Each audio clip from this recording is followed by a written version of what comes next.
Numbers 1. The people of Israel had left Egypt and were living in the Sinai desert. Then on the first day of the second month of the second year, Moses was in the sacred tent when the Lord said, I want you and Aaron to find out how many people are in each of Israel's clans and families, and make a list of all the men 20 years and older who are able to fight in battle. The following 12 family leaders, one from each tribe, will help you.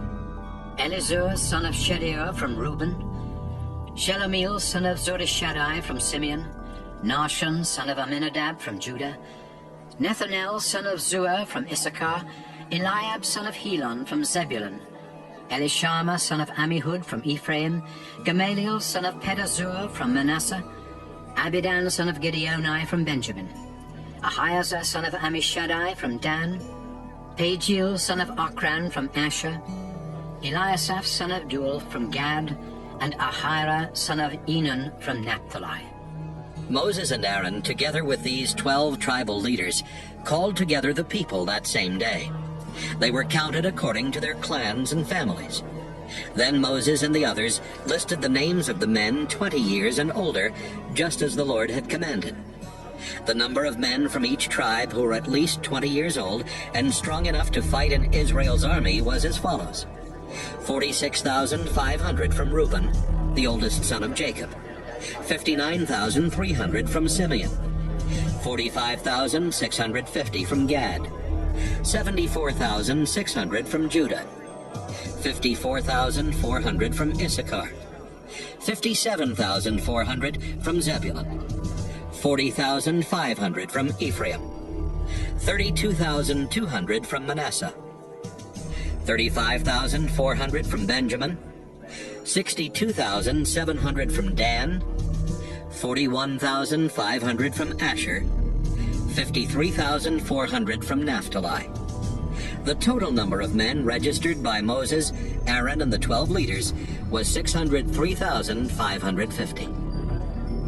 But those from the Levi tribe were not included, because the Lord had said to Moses, When you count the Israelites, do not include those from the Levi tribe. Instead, give them the job of caring for the sacred tent, its furnishings, and the objects used for worship. They will camp around the tent, and whenever you move, they will take it down, carry it to the new camp, and set it up again. Anyone else who tries to go near it must be put to death. The rest of the Israelites will camp in their own groups and under their own banners, but the Levites will camp around the sacred tent to make sure that no one goes near it and makes me furious with the Israelites. The people of Israel did everything the Lord had commanded. Numbers 2. The Lord told Moses and Aaron how the Israelites should arrange their camp. Each tribe must set up camp under its own banner and under the flags of its ancestral families. These camps will be arranged around the sacred tent, but not close to it. Judah and the tribes that march with it must set up camp on the east side of the sacred tent under their own banner. The 74,600 troops of the tribe of Judah will be arranged by divisions and led by Nahshon, son of Amminadab. On one side of Judah will be the tribe of Issachar, with Nethanel, son of Zuar, as the leader of its 54,000 troops. On the other side will be the tribe of Zebulun, with Eliab, son of Helon, as the leader of its 57,400 troops. These 186,400 troops will march into battle first. Reuben and the tribes that march with it must set up camp on the south side of the sacred tent, under their own banner. The 46,500 troops of the tribe of Reuben will be arranged by divisions and led by Elizur, son of Shedeur. On one side of Reuben will be the tribe of Simeon, with Shelomiel, son of Zurishaddai, as the leader of its 59,300 troops. On the other side will be the tribe of Gad, with Eliasaph, son of Duel, as the leader of its 45,650 troops. These 151,450 troops will march into battle second. Marching behind Reuben will be the Levites, arranged in groups just as they are camped. They will carry the sacred tent and their own banners. Ephraim and the tribes that march with it must set up camp on the west side of the sacred tent, under their own banner. The 40,500 troops of the tribe of Ephraim will be arranged by divisions and led by Elishama, son of Ammihud. On one side of Ephraim will be the tribe of Manasseh, with Gamaliel, son of Pedazur, as the leader of its 32,200 troops. On the other side will be the tribe of Benjamin, with Abidan, son of Gideoni, as the leader of its 35,400 troops. These 108,100 troops will march into battle third. Dan and the tribes that march with it must set up camp on the north side of the sacred tent, under their own banner. The 62,700 troops of the tribe of Dan will be arranged by divisions and led by Ahiezer, son of Ammishaddai. On one side of Dan will be the tribe of Asher, with Pagiel, son of Ochran, as the leader of its 41,500 troops. On the other side will be the tribe of Naphtali, with Ahira, son of Enan, as the leader of its 53,400 troops. These 157,600 troops will march into battle last. So all the Israelites in the camp were counted according to their ancestral families. The troops were arranged by divisions and totaled 603,550. The only Israelites not included were the Levites, just as the Lord had commanded Moses. Israel did everything the Lord had told Moses. They arranged their camp according to clans and families, with each tribe under its own banner. And that was the order by which they marched into battle. Numbers 3. When the Lord talked with Moses on Mount Sinai, Aaron's 4 sons, Nadab, Abihu, Eleazar, and Ithamar, were the ones to be ordained as priests. But the Lord killed Nadab and Abihu in the Sinai desert, when they used fire that was unacceptable in their offering to the Lord. And because Nadab and Abihu had no sons, only Eleazar and Ithamar served as priests with their father Aaron. The Lord said to Moses, Assign the Levite tribe to Aaron the priest. They will be his assistants, and will work at the sacred tent for him and for all the Israelites. The Levites will serve the community by being responsible for the furnishings of the tent. They are assigned to help Aaron and his sons who have been appointed to be priests. Anyone else who tries to perform the duties of a priest must be put to death. Moses, I have chosen these Levites from all Israel, and they will belong to me in a special way. When I killed the firstborn sons of the Egyptians, I decided that the firstborn sons in every Israelite family and the firstborn males of their flocks and herds would be mine.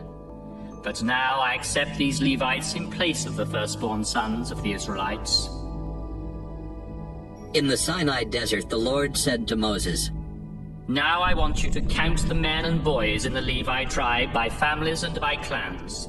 Include everyone at least a month old. So Moses obeyed and counted them. Levi's 3 sons, Gershon, Kohath, and Merari, had become the heads of their own clans. Gershon's sons were Libni and Shimei. Kohath's sons were Amram, Izhar, Hebron, and Uzziel. And Merari's sons were Malai and Mushai. These were the sons and grandsons of Levi, and they had become the leaders of the Levite clans. The 2 Gershon clans were the Libnites and the Shimeites, and they had 7,500 men and boys at least 1 month old. The Gershonites were to camp on the west side of the sacred tent, under the leadership of Eliasaph, son of Lael.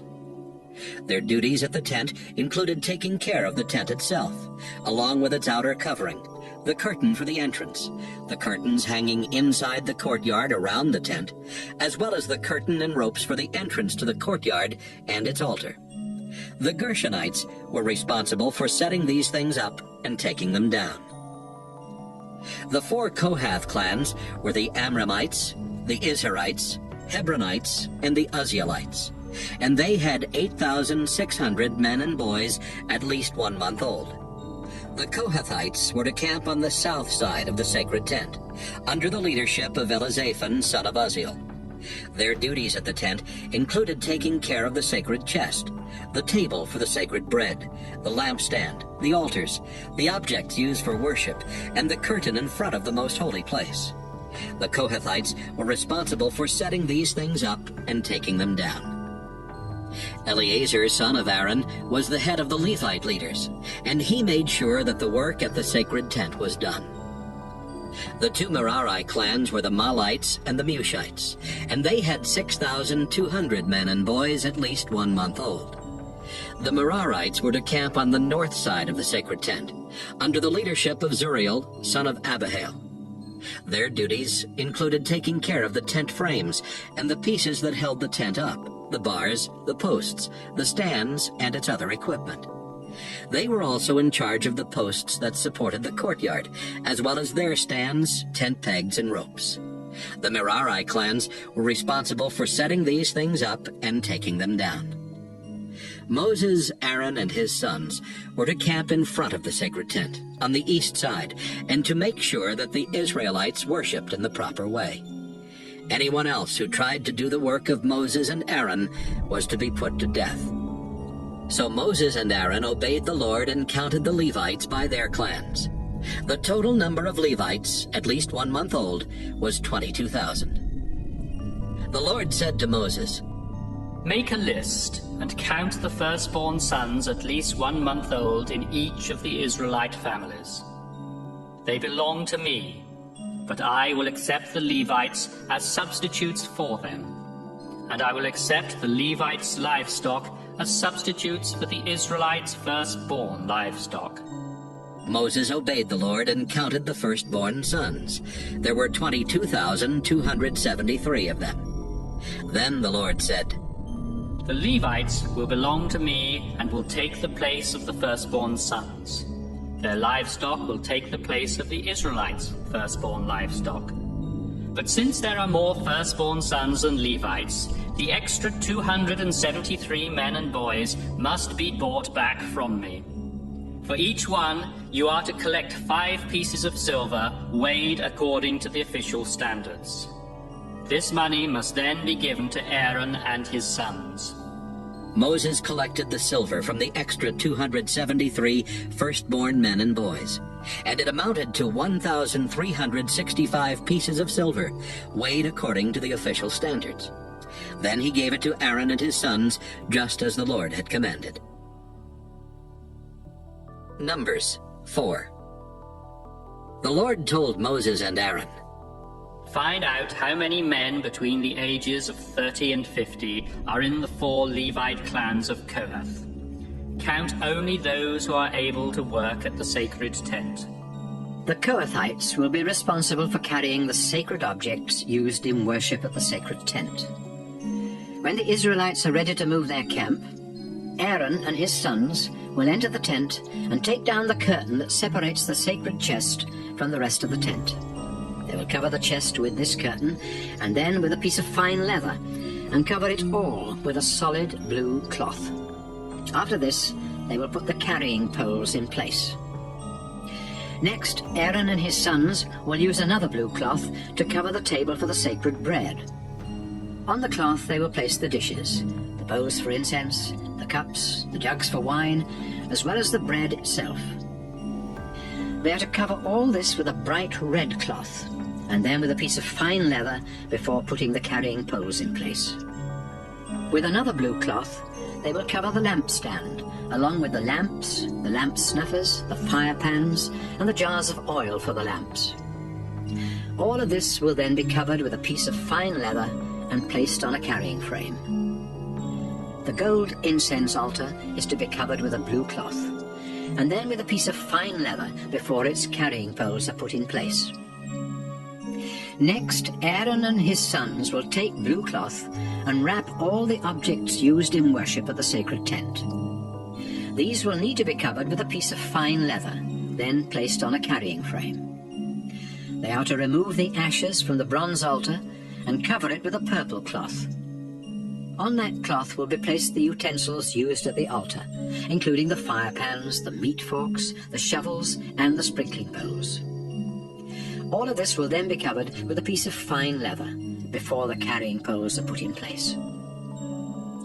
When the camp is ready to be moved, the Kohathites will be responsible for carrying the sacred objects and the furnishings of the sacred tent. But Aaron and his sons must have already covered those things, so the Kohathites won't touch them and die. Eleazar, son of Aaron the priest, will be in charge of the oil for the lamps, the sweet-smelling incense, the grain for the sacrifices, and the olive oil used for dedications and ordinations. Eleazar is responsible for seeing that the sacred tent, its furnishings, and the sacred objects are taken care of. The Kohathites must not go near or even look at the sacred objects until Aaron and his sons have covered those objects. If they do, their entire clan will be wiped out. So make sure that Aaron and his sons go into the tent with them and tell them what to carry. The Lord said to Moses, Find out how many men between the ages of 30 and 50 are in the 2 Levite clans of Gershon. Count only those who are able to work at the sacred tent. The Gershonites will be responsible for carrying the curtains of the sacred tent, its 2 outer coverings, the curtain for the entrance to the tent, the curtains hanging around the courtyard of the tent, and the curtain and ropes for the entrance to the courtyard. The Gershonites are to do whatever needs to be done to take care of these things, and they will carry them wherever Aaron and his sons tell them to. These are the duties of the Gershonites at the sacred tent, and Ithamar, son of Aaron, will make sure they do their work. The Lord said, Moses, find out how many men between 30 and 50 are in the 2 Levite clans of Merari, but count only those who are able to work at the sacred tent. The Merarites will be responsible for carrying the frames of the tent and its other pieces, including the bars, the posts, the stands, as well as the posts that support the courtyard, together with their stands, tent pegs, and ropes. The Merarites are to be told exactly what objects they are to carry, and Ithamar, son of Aaron, will make sure they do their work. Moses, Aaron, and the other Israelite leaders obeyed the Lord and counted the Levi tribe by families and clans to find out how many men there were between the ages of 30 and 50 who could work at the sacred tent. There were 2,750 Kohathites, 2,630 Gershonites, and 3,200 Merarites, making a total of 8,580. Then they were all assigned their duties. Numbers 5. The Lord told Moses to say to the people of Israel, Put out of the camp everyone who has leprosy, or a bodily discharge, or who has touched a dead body. Now that I live among my people, their camp must be kept clean. The Israelites obeyed the Lord's instructions. The Lord told Moses to say to the community of Israel, If any of you commit a crime against someone, you have sinned against me. You must confess your guilt and pay the victim in full for whatever damage has been done, plus a fine of 20%. If the victim has no relative who can accept this money, it belongs to me and will be paid to the priest. In addition to that payment, you must take a ram for the priest to sacrifice, so your sin will be forgiven. When you make a donation to the sacred tent, that money belongs only to the priest, and each priest will keep what is given to him. The Lord told Moses to say to the people of Israel, Suppose a man becomes jealous and suspects that his wife has been unfaithful, but he has no proof. He must take his wife to the priest, together with 2 pounds of ground barley, as an offering to find out if she is guilty. No olive oil or incense is to be put on that offering. The priest is to have the woman stand at my altar, where he will pour sacred water into a clay jar and stir in some dust from the floor of the sacred tent. Next, he will remove her veil, then hand her the barley offering and say, If you have been faithful to your husband, this water won't harm you. But if you have been unfaithful, it will bring down the Lord's curse. You will never be able to give birth to a child, and everyone will curse your name. Then the woman will answer, If I am guilty, let it happen just as you say. The priest will write these curses on special paper and wash them off into the bitter water, so that when the woman drinks this water, the curses will enter her body. He will take the barley offering from her and lift it up in dedication to me, the Lord. Then he will place it on my altar and burn part of it as a sacrifice. After that, the woman must drink the bitter water. If the woman has been unfaithful, the water will immediately make her unable to have children, and she will be a curse among her people. But if she is innocent, her body will not be harmed, and she will still be able to have children. This is the ceremony that must take place at my altar when a husband suspects that his wife has been unfaithful. The priest must have the woman stand in my presence and carefully follow these instructions. If the husband is wrong, he will not be punished. But if his wife is guilty, she will be punished. Numbers 6. The Lord told Moses to say to the people of Israel, If any of you want to dedicate yourself to me by vowing to become a Nazirite, you must no longer drink any wine or beer or use any kind of vinegar. Don't drink grape juice or eat grapes or raisins, not even the seeds or skins. Even the hair of a Nazirite is sacred to me, and as long as you are a Nazirite, you must never cut your hair. During the time that you are a Nazirite, you must never go close to a dead body, not even that of your father, mother, brother, or sister. That would make you unclean. Your hair is the sign that you are dedicated to me, so remain holy. If someone suddenly dies near you, your hair is no longer sacred, and you must shave it 7 days later during the ceremony to make you clean. Then on the next day, bring 2 doves or 2 pigeons to the priest at the sacred tent. He will offer one of the birds as a sacrifice for sin, and the other as a sacrifice to please me. You will then be forgiven for being too near a dead body, and your hair will again become sacred. But the dead body made you unacceptable, so you must make another vow to become a Nazirite and be dedicated once more. Finally, a year-old ram must be offered as the sacrifice to make things right. When you have completed your promised time of being a Nazirite, go to the sacred tent and offer 3 animals that have nothing wrong with them. A year-old ram as a sacrifice to please me, a year-old female lamb as a sacrifice for sin, and a full-grown ram as a sacrifice to ask my blessing. Wine offerings and grain sacrifices must also be brought with these animals. Finally, you are to bring a basket of bread made with your finest flour and olive oil, but without yeast. Also bring some thin wafers brushed with oil. The priest will take these gifts to my altar and offer them, so that I will be pleased and will forgive you. Then he will sacrifice the ram and offer the wine, grain, and bread. After that, you will stand at the entrance to the sacred tent, shave your head, and put the hair in the fire where the priest has offered the sacrifice to ask my blessing.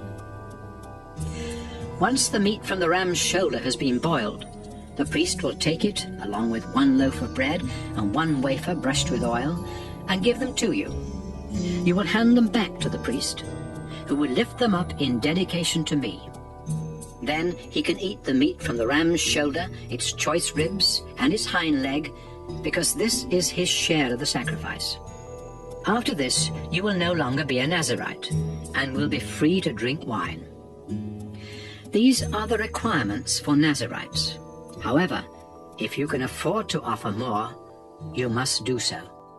The Lord told Moses, When Aaron and his sons bless the people of Israel, they must say, I pray that the Lord will bless and protect you, and that he will show you mercy and kindness.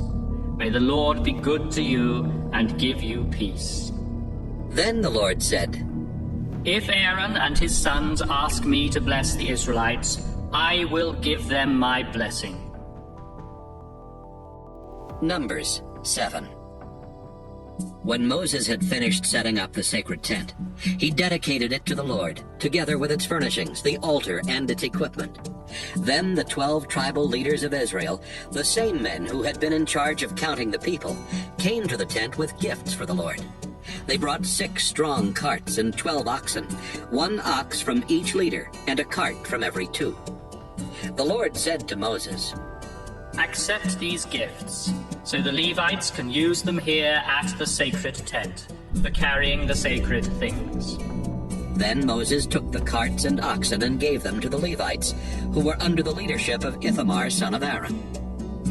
Moses gave 2 carts and 4 oxen to the Gershonites for their work, and 4 carts and 8 oxen to the Merarites for their work. But Moses did not give any to the Kohathites, because they were in charge of the sacred objects that had to be carried on their shoulders. On the day the altar was dedicated, the 12 leaders brought offerings for its dedication. The Lord said to Moses, Each day 1 leader is to give his offering for the dedication. So each leader brought the following gifts: a silver bowl that weighed over 3 pounds, and a silver sprinkling bowl weighing almost 2 pounds, both of them filled with flour and olive oil as grain sacrifices, and weighed according to the official standards. A small gold dish filled with incense. A young bull, a full-grown ram, and a year-old ram as sacrifices to please the Lord. A goat as a sacrifice for sin. And 2 bulls, 5 full-grown rams, 5 goats, and 5 rams a year old as sacrifices to ask the Lord's blessing. The tribal leaders brought their gifts and offerings in the following order. On the first day, Nahshon from Judah. On the second day, Nathanael from Issachar. On the third day, Eliab from Zebulun. On the fourth day, Elizur from Reuben. On the 5th day, Shelumiel from Simeon. On the 6th day, Eliasaph from Gad. On the 7th day, Elishama from Ephraim. On the 8th day, Gamaliel from Manasseh. On the 9th day, Abidan from Benjamin. On the 10th day, Ahiezer from Dan. On the 11th day, Pagiel from Asher. On the 12th day, Ahira from Naphtali. And so when the altar was dedicated to the Lord, these 12 leaders brought the following gifts: 12 silver bowls and 12 silver sprinkling bowls, weighing a total of about 60 pounds, according to the official standards. 12 gold dishes filled with incense and weighing about 3 pounds. 12 bulls, 12 full-grown rams, and 12 rams a year old as sacrifices to please the Lord, along with the proper grain sacrifices. 12 goats as sacrifices for sin, and 24 bulls, 60 full-grown rams, 60 goats, and 60 rams a year old as sacrifices to ask the Lord's blessing. Whenever Moses needed to talk with the Lord, he went into the sacred tent, where he heard the Lord's voice coming from between the 2 winged creatures above the lid of the sacred chest. Numbers 8. The Lord said to Moses, Tell Aaron to put the 7 lamps on the lampstand so they shine towards the front. Aaron obeyed and placed the lamps as he was told. The lampstand was made of hammered gold from its base to the decorative flowers on top, exactly like the pattern the Lord had described to Moses. The Lord said to Moses, The Levites must be acceptable to me before they begin working at the sacred tent. So separate them from the rest of the Israelites, and sprinkle them with the water that washes away their sins. Then have them shave their entire bodies and wash their clothes. They are to bring a bull and its proper grain sacrifice of flour mixed with olive oil, and they must bring a second bull as a sacrifice for sin. Then you, Moses, will call together all the people of Israel and have the Levites go to my sacred tent, where the people will place their hands on them. Aaron will present the Levites to me as a gift from the people, so that the Levites will do my work. After this, the Levites are to place their hands on the heads of the bulls Then one of the bulls will be sacrificed for the forgiveness of sin, and the other to make sure that I am pleased. The Levites will stand at my altar in front of Aaron and his sons, who will then dedicate the Levites to me. This ceremony will show that the Levites are different from the other Israelites and belong to me in a special way. After they have been made acceptable and have been dedicated, they will be allowed to work at my sacred tent. They are mine and will take the place of the firstborn Israelite sons. When I killed the oldest sons of the Egyptians, I decided that the firstborn sons in each Israelite family would be mine, as well as every firstborn male from their flocks and herds. But now I have chosen these Levites as substitutes for the firstborn sons, and I have given them as gifts to Aaron and his sons to serve at the sacred tent. I will hold them responsible for what happens to anyone who gets too close to the sacred tent. Moses, Aaron, and the other Israelites made sure that the Levites did everything the Lord had commanded. The Levites sprinkled themselves with the water of forgiveness and washed their clothes. Then Aaron brought them to the altar and offered sacrifices to forgive their sins and make them acceptable to the Lord.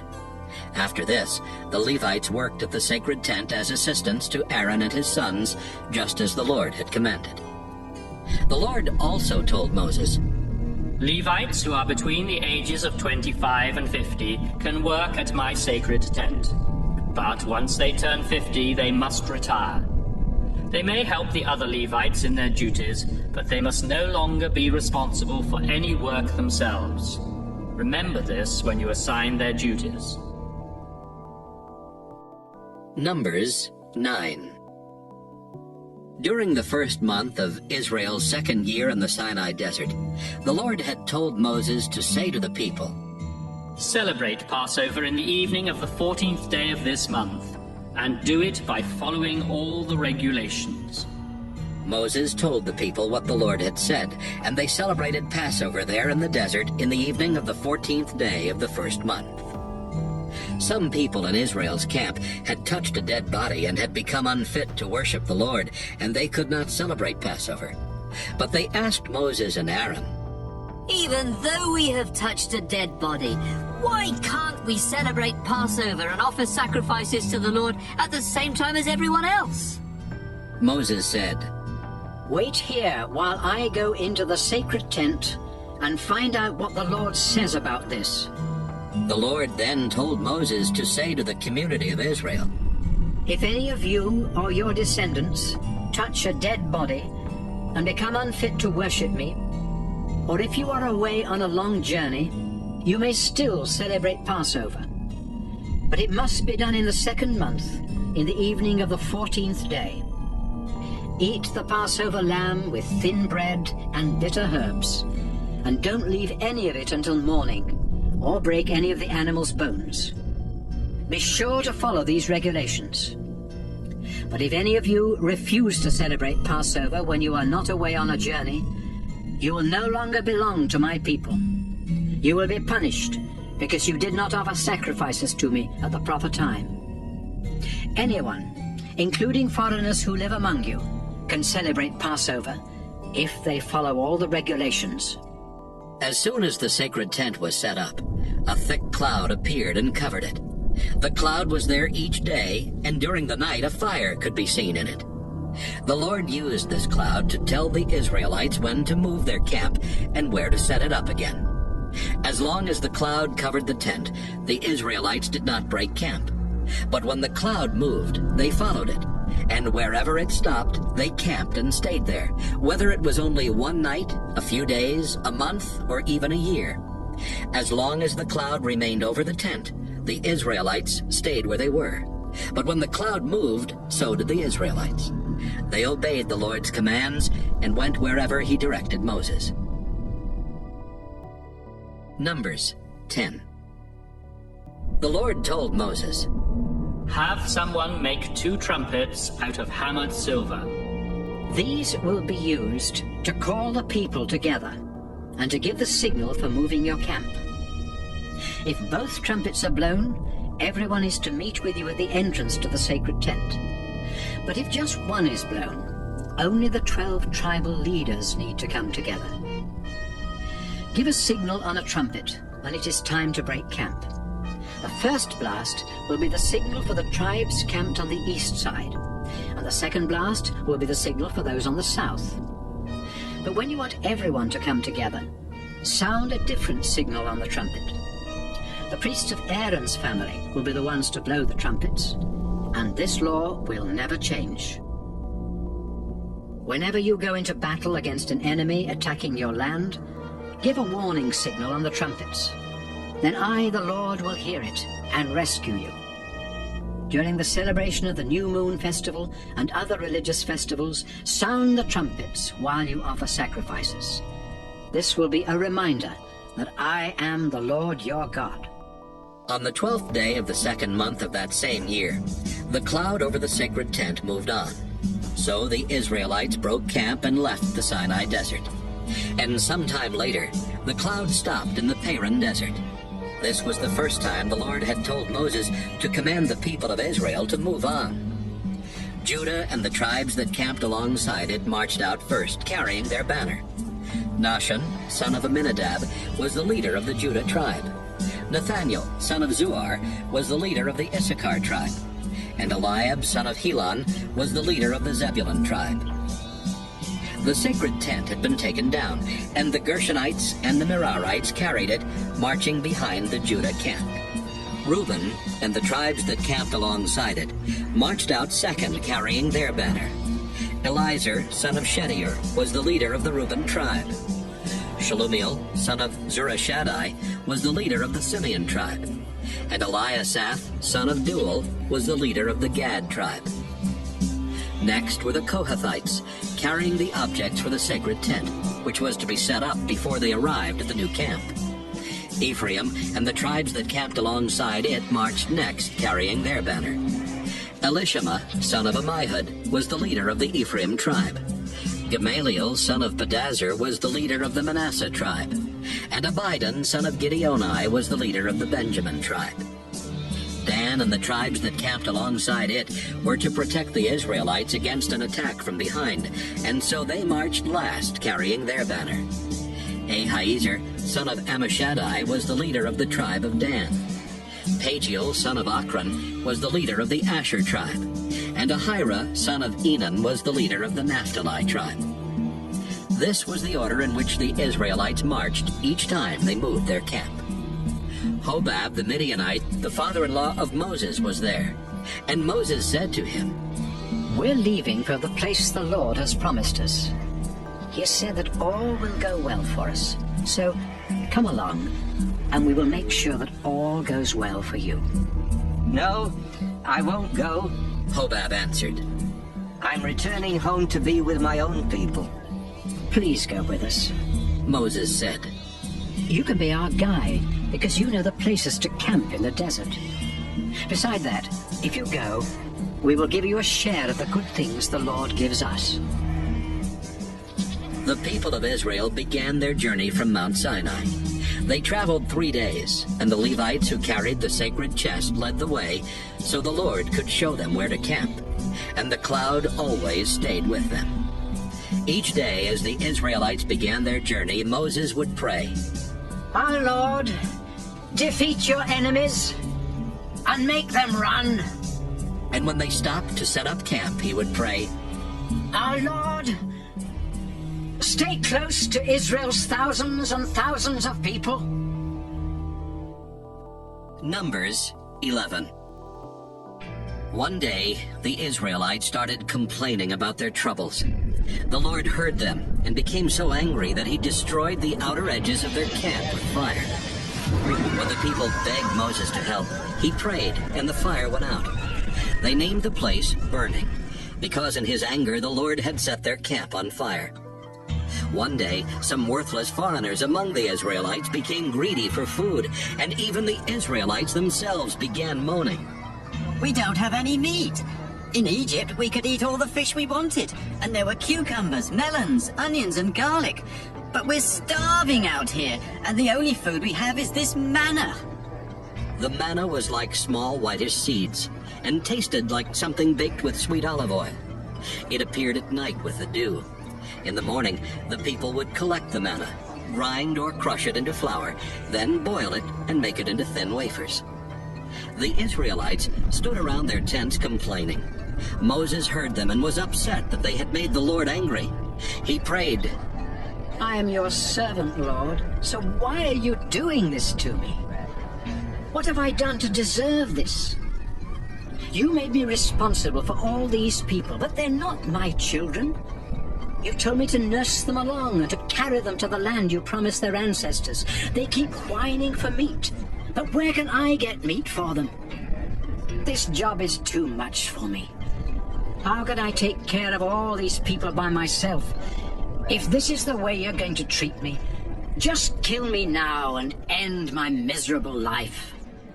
The Lord said to Moses, Choose 70 of Israel's respected leaders and go with them to the sacred tent. While I'm talking with you there, I will give them some of your authority so they can share responsibility for my people. You will no longer have to care for them by yourself. As for the Israelites, I have heard them complaining about not having meat and about being better off in Egypt. So tell them to make themselves acceptable to me, because tomorrow they will have meat. In fact, they will have meat day after day for a whole month, not just a few days or even 10 or 20. They turned against me and wanted to return to Egypt. Now they will eat meat until they get sick of it. Moses replied, At least 600,000 grown men are here with me. How can you say there will be enough meat to feed them and their families for a whole month? Even if we butchered all of our sheep and cattle or caught every fish in the sea, we wouldn't have enough to feed them. The Lord answered, I can do anything. Watch, and you'll see my words come true. Moses told the people what the Lord had said. Then he chose 70 respected leaders and went with them to the sacred tent. While the leaders stood in a circle around the tent, Moses went inside, and the Lord spoke with him. Then the Lord took some authority from Moses and gave it to the 70 leaders. And when the Lord's Spirit took control of them, they started shouting like prophets, but they did it only this one time. Eldad and Medad were 2 leaders who had not gone to the tent. But when the Spirit took control of them, they began shouting like prophets right there in camp. A boy ran to Moses and told him about Eldad and Medad. Joshua was there helping Moses, as he had done since he was young. And he said to Moses, Sir, you must stop them. But Moses replied, Are you concerned what this might do to me? I wish the Lord would give his Spirit to all his people, so everyone could be a prophet. Then Moses and the 70 leaders went back to camp. Sometime later, the Lord sent a strong wind that blew quails in from the sea until Israel's camp was completely surrounded with birds, piled up about 3 feet high for miles in every direction. The people picked up quails for 2 days. Each person filled at least 50 bushels. Then they spread them out to dry. But before the meat could be eaten, the Lord became angry and sent a disease through the camp. After they had buried the people who had been so greedy for meat, they called the place Graves for the Greedy. Israel then broke camp and traveled to Hazeroth. Numbers 12. Although Moses was the most humble person in all the world, Miriam and Aaron started complaining. Moses had no right to marry that woman from Ethiopia. Who does he think he is? The Lord has spoken to us, not just to him. The Lord heard their complaint and told Moses, Aaron, and Miriam to come to the entrance of the sacred tent. There the Lord appeared in a cloud and told Aaron and Miriam to come closer. Then, after commanding them to listen carefully, he said, I, the Lord, speak to prophets in visions and dreams. But my servant Moses is the leader of my people. He sees me face to face, and everything I say to him is perfectly clear. You have no right to criticize my servant Moses. The Lord became angry at Aaron and Miriam. And after the Lord left and the cloud disappeared from over the sacred tent, Miriam's skin turned white with leprosy. When Aaron saw what had happened to her, he said to Moses, Sir, please don't punish us for doing such a foolish thing. Don't let Miriam's flesh rot away like a child born dead. Moses prayed, Lord God, please heal her. but the Lord replied, Miriam would be disgraced for 7 days if her father had punished her by spitting in her face. So make her stay outside the camp for 7 days before coming back. The people of Israel did not move their camp until Miriam returned 7 days later. Then they left Hazeroth and set up camp in the Paran desert. Numbers 13. The Lord said to Moses, Choose a leader from each tribe and send them into Canaan to explore the land I am giving you. So Moses sent 12 tribal leaders from Israel's camp in the Paran desert, with orders to explore the land of Canaan. And here are their names: Shemua, son of Zachar from Reuben; Shaphat, son of Hori from Simeon; Caleb, son of Jephunneh from Judah; Igal, son of Joseph from Issachar; Joshua, son of Nun from Ephraim; Paltai, son of Raphu from Benjamin; Gadiel, son of Sodai from Zebulun; Gadai, son of Susai from Manasseh; Amiel, son of Gamalai from Dan; Sether, son of Michael from Asher; Nabai, son of Vophsai from Naphtali; and Geuel, son of Machai from Gad.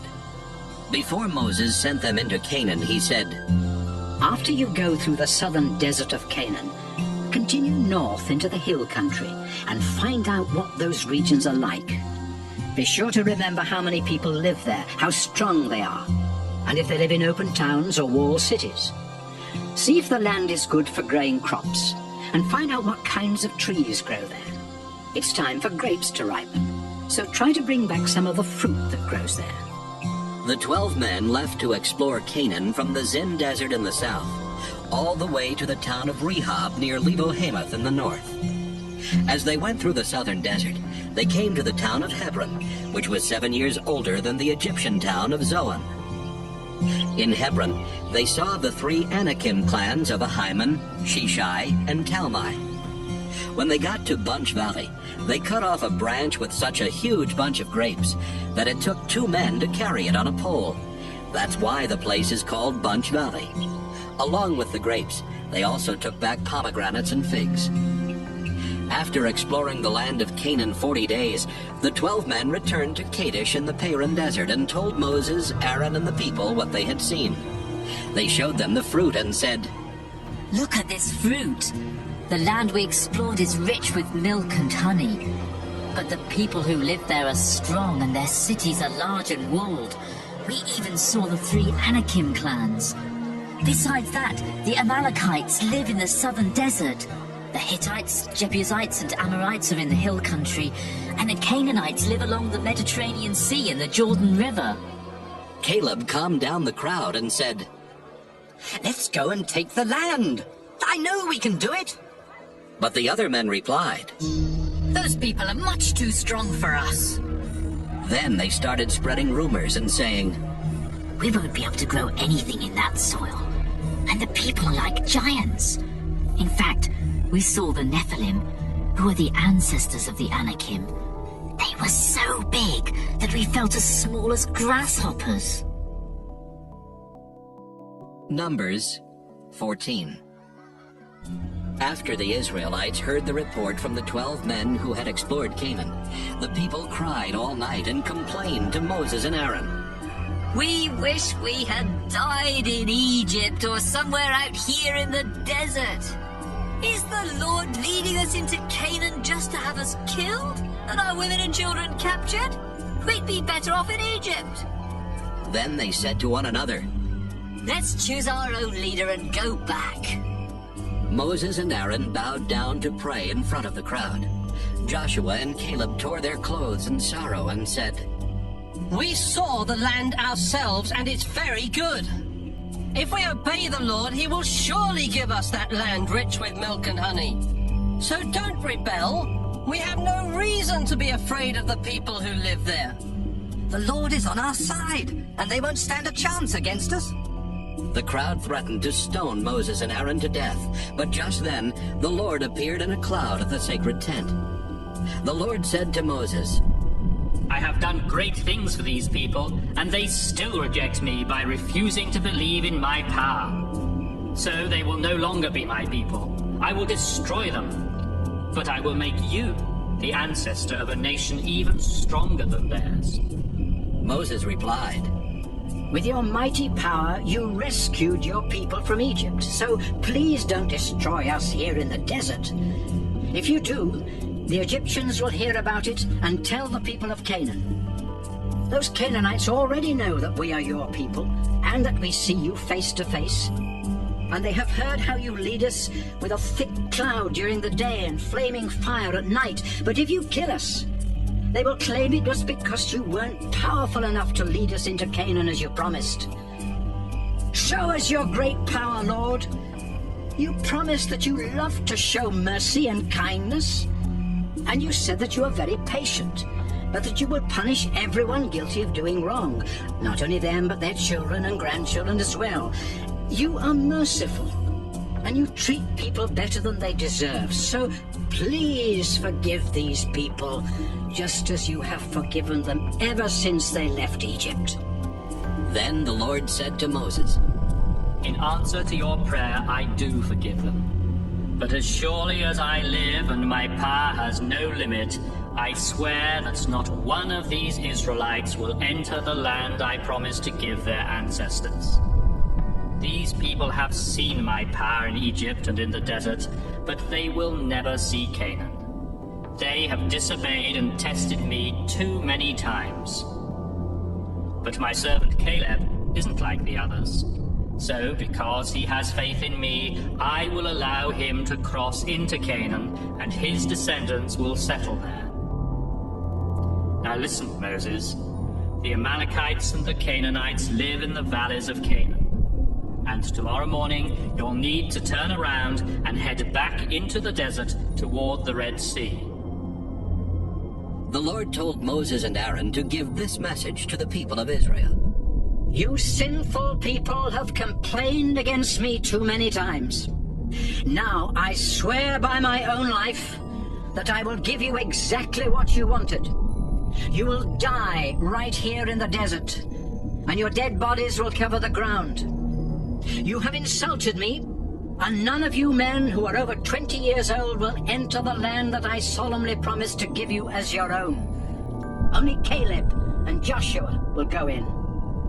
You were worried that your own children would be captured, but I, the Lord, will let them enter the land you have rejected. You will die here in the desert. Your children will wander around in this desert 40 years, suffering because of your sins, until all of you are dead. I will cruelly punish you every day for the next 40 years, 1 year for each day that the land was explored. You sinful people who ganged up against me will die here in the desert. 10 of the men sent to explore the land had brought back bad news and had made the people complain against the Lord. So he sent a deadly disease that killed those men, but he let Joshua and Caleb live. The people of Israel were very sad after Moses gave them the Lord's message. So they got up early the next morning and got ready to head toward the hill country of Canaan. They said, We were wrong to complain about the Lord. Let's go into the land that he promised us. But Moses replied, You're disobeying the Lord. Your plan won't work, so don't even try it. The Lord refuses to help you because you turned your backs on him. The Amalekites and the Canaanites are your enemies, and they will attack and defeat you. But the Israelites ignored Moses and marched toward the hill country, even though the sacred chest and Moses did not go with them. The Amalekites and the Canaanites came down from the hill country, defeated the Israelites, and chased them as far as the town of Hormah. Numbers 15. The Lord told Moses to give the Israelites the following laws about offering sacrifices. Bulls or rams or goats are the animals that you may burn on the altar as sacrifices to please me. You may also offer sacrifices voluntarily, or because you made a promise, or because they are part of your regular religious ceremonies. The smell of the smoke from these sacrifices is pleasing to me. If you sacrifice a young ram or goat, you must also offer 2 pounds of your finest flour mixed with a quart of olive oil as a grain sacrifice. A quart of wine must also be poured on the altar. And if the animal is a full-grown ram, you must offer 4 pounds of flour mixed with 1.5 quarts of olive oil. 1.5 quarts of wine must also be poured on the altar. The smell of this smoke is pleasing to me. If a bull is offered as a sacrifice to please me, or to ask my blessing, you must offer 6 pounds of flour mixed with 2 quarts of olive oil. 2 quarts of wine must also be poured on the altar. The smell of this smoke is pleasing to me. If you were a native Israelite, you must obey these rules each time you offer a bull, a ram, or a goat as a sacrifice. And the foreigners who live among you must also follow these rules. This law will never change. I am the Lord, and I consider all people the same, whether they are Israelites or foreigners living among you. When you eat food in the land that I am giving you, remember to set aside some of it as an offering to me. From the first batch of bread dough that you make after each new grain harvest, make a loaf of bread and offer it to me just as you offer grain. All your descendants must follow this law and offer part of the first batch of bread dough. The Lord also told Moses to tell the people what must be done if they ever disobey his laws. If all of you disobey one of my laws without meaning to, you must offer a bull as a sacrifice to please me, together with a grain sacrifice, a wine offering, and a goat as a sacrifice for sin. Then the priest will pray and ask me to forgive you.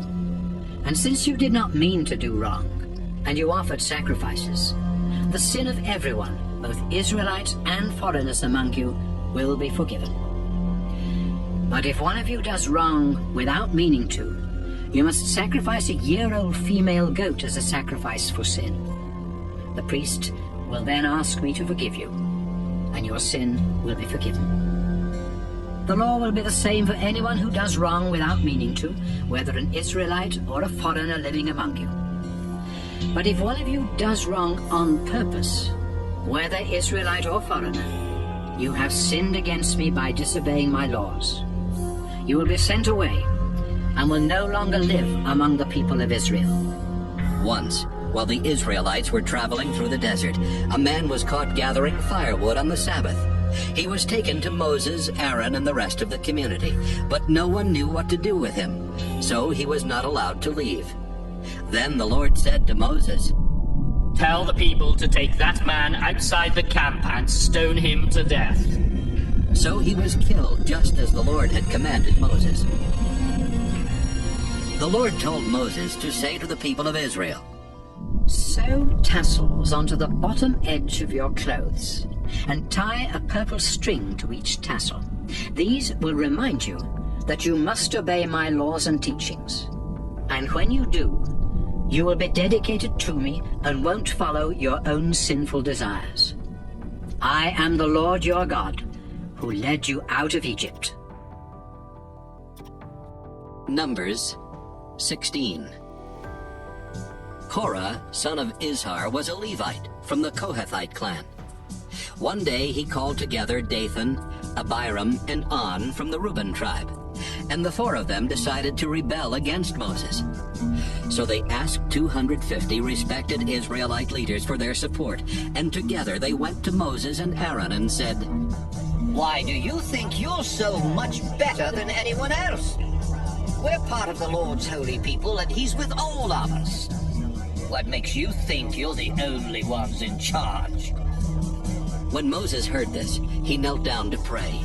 Then he said to Korah and his followers, Tomorrow morning, the Lord will show us the person he has chosen to be his priest, and that man will faithfully serve him. Korah, now here is what you and your followers must do. Get some fire pans, fill them with coals and incense, and place them near the sacred tent. and the man the Lord chooses will be his priest. Korah, this time you Levites have gone too far. You know that the God of Israel has chosen you Levites from all Israel to serve him by being in charge of the sacred tent and by helping the community to worship in the proper way. What more do you want? The Lord has given you a special responsibility, and now, Korah, you think you should also be his priest. You and your followers have rebelled against the Lord, not against Aaron. Then Moses sent for Dathan and Abiram, but they sent back this message. We won't come. It's bad enough that you took us from our rich farmland in Egypt to let us die here in the desert. Now you also want to boss us around. You keep promising us rich farmlands with fertile fields and vineyards. But where are they? Stop trying to trick these people. No, we won't come to see you. Moses was very angry and said to the Lord, Don't listen to these men. I haven't done anything wrong to them. I haven't taken as much as a donkey. Then he said to Korah, Tomorrow you and your followers must go with Aaron to the Lord's sacred tent. Each of you take along your fire pan with incense in it and offer the incense to the Lord. The next day, the men placed incense and coals in their fire pans and stood with Moses and Aaron at the entrance to the sacred tent. Meanwhile, Korah had convinced the rest of the Israelites to rebel against their two leaders. When that happened, the Lord appeared in all his glory and said to Moses and Aaron, Get away from the rest of the Israelites so I can kill them right now. But the two men bowed down and prayed. Our God, you gave these people life. Why would you punish everyone here when only one man has sinned? The Lord answered Moses, Tell the people to stay away from the tents of Korah, Dathan, and Abiram. Moses walked over to Dathan and Abiram, and the other leaders of Israel followed. Then Moses warned the people, Get away from the tents of these sinful men. Don't touch anything that belongs to them or you'll be wiped out. So everyone moved away from those tents except Korah, Dathan, Abiram, and their families. Moses said to the crowd, The Lord has chosen me and told me to do these things. It wasn't my idea. And here's how you will know. If these men die a natural death, it means the Lord hasn't chosen me. But suppose the Lord does something that has never been done before. For example, what if a huge crack appears in the ground, and these men and their families fall into it and are buried alive, together with everything they own? Then you will know they have turned their backs on the Lord. As soon as Moses said this, the ground under the men opened up and swallowed them alive, together with their families and everything they owned. Then the ground closed back up, and they were gone.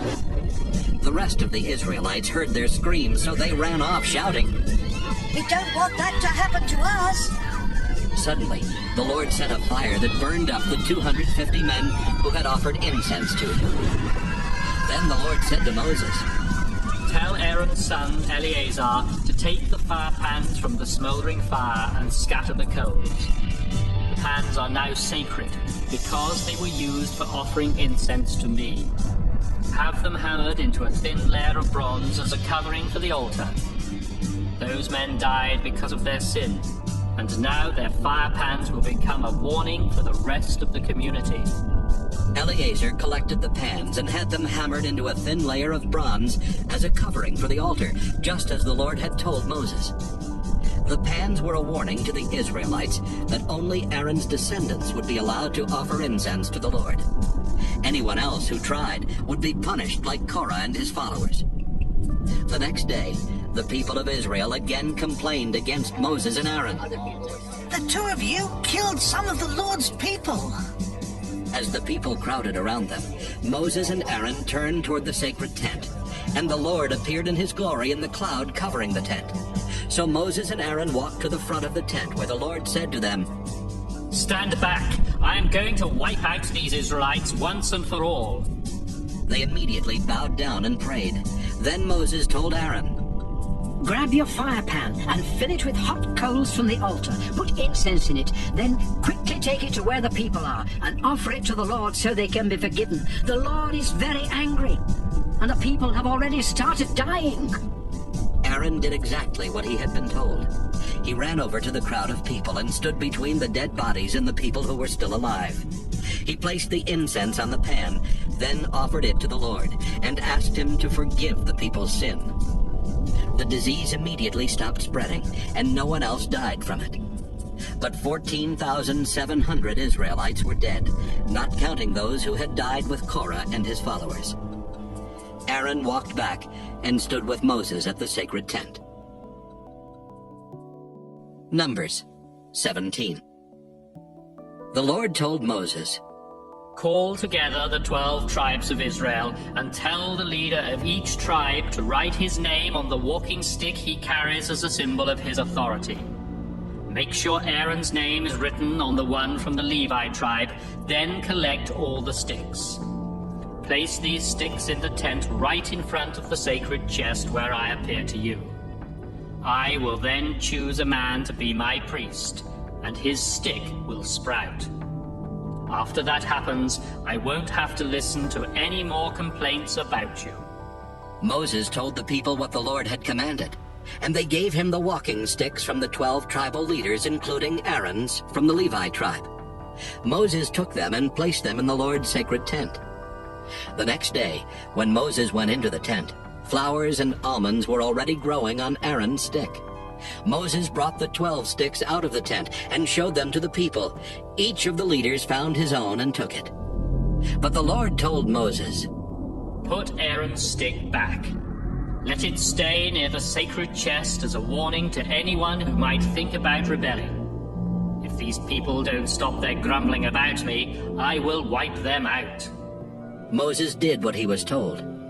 The Israelites cried out to Moses, We're done for and doomed if we even get near the sacred tent. Numbers 18.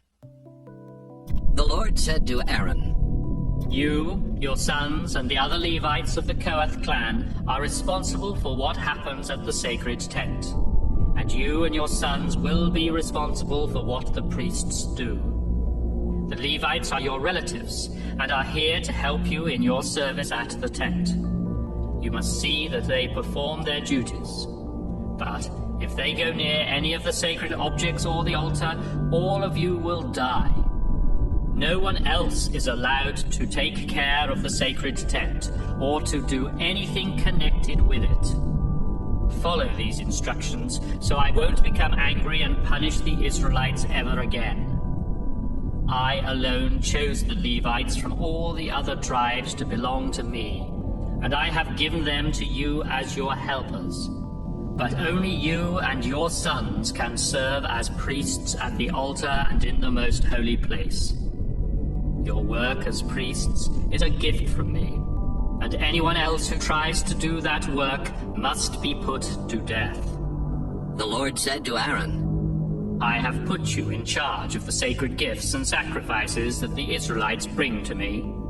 And from now on, you, your sons, and your descendants will receive part of the sacrifices for sin, as well as part of the grain sacrifices, and the sacrifices to make things right.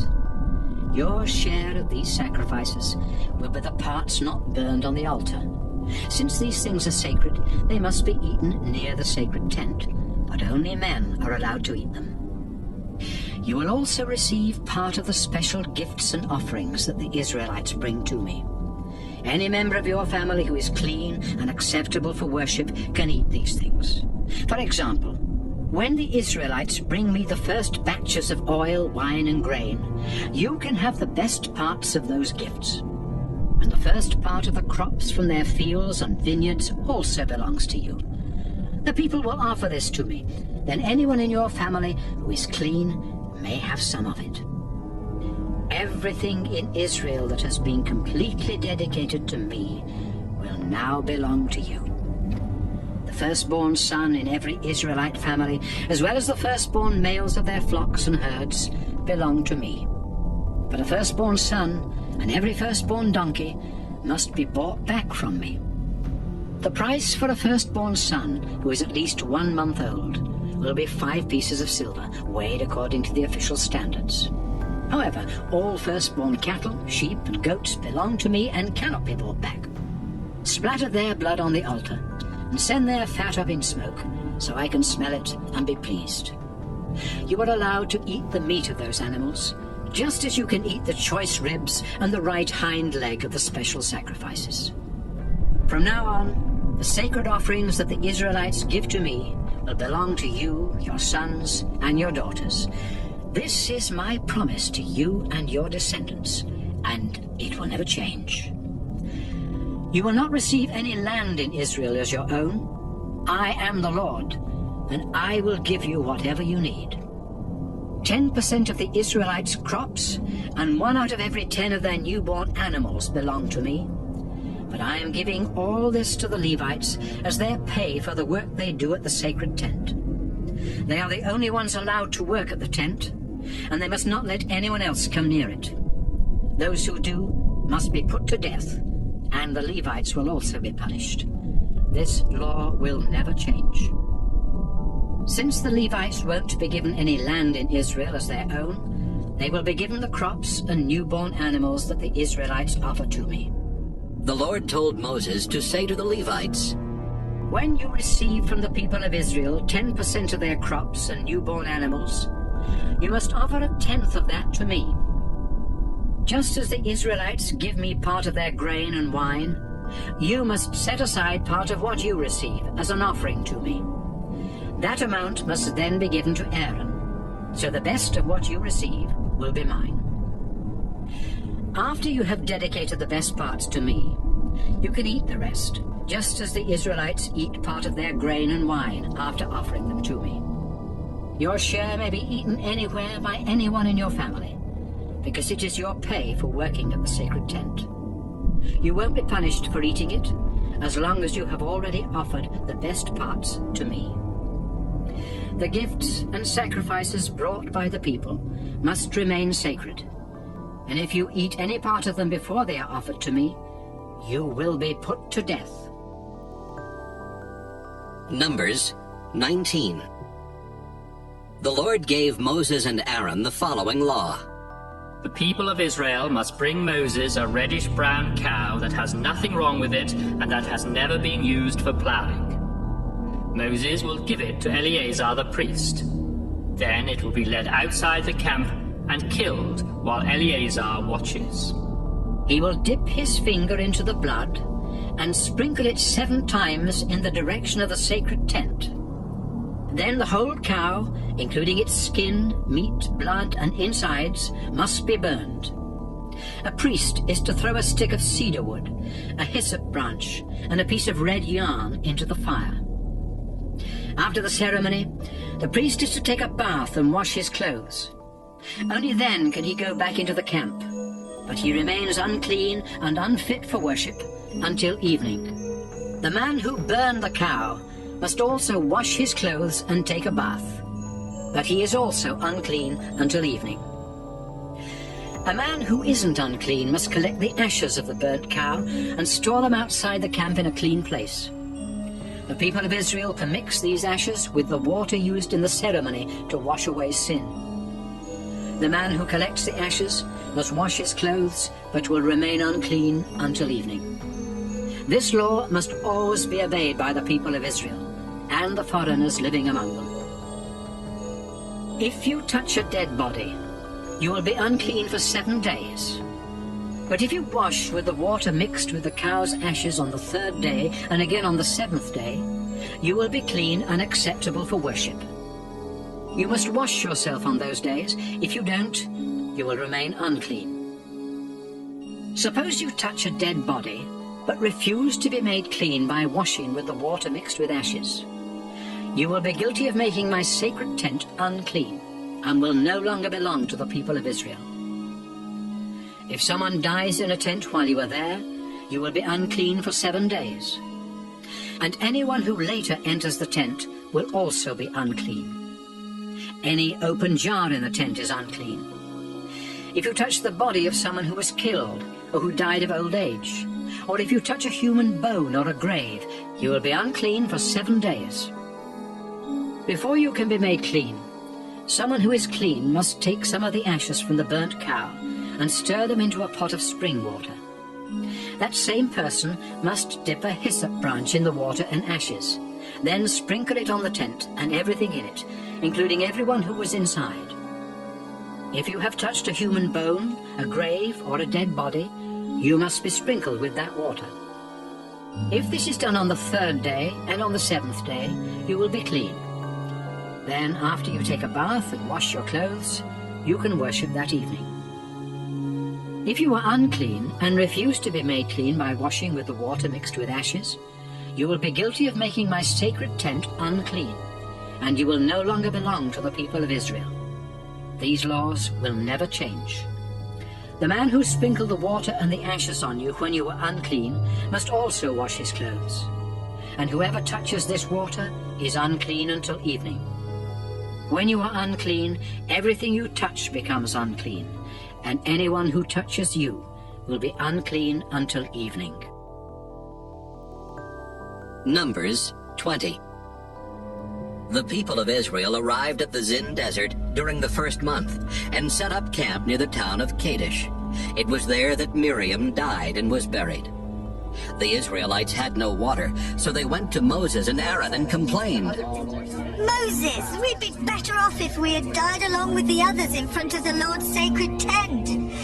You brought us into this desert, and now we and our livestock are going to die.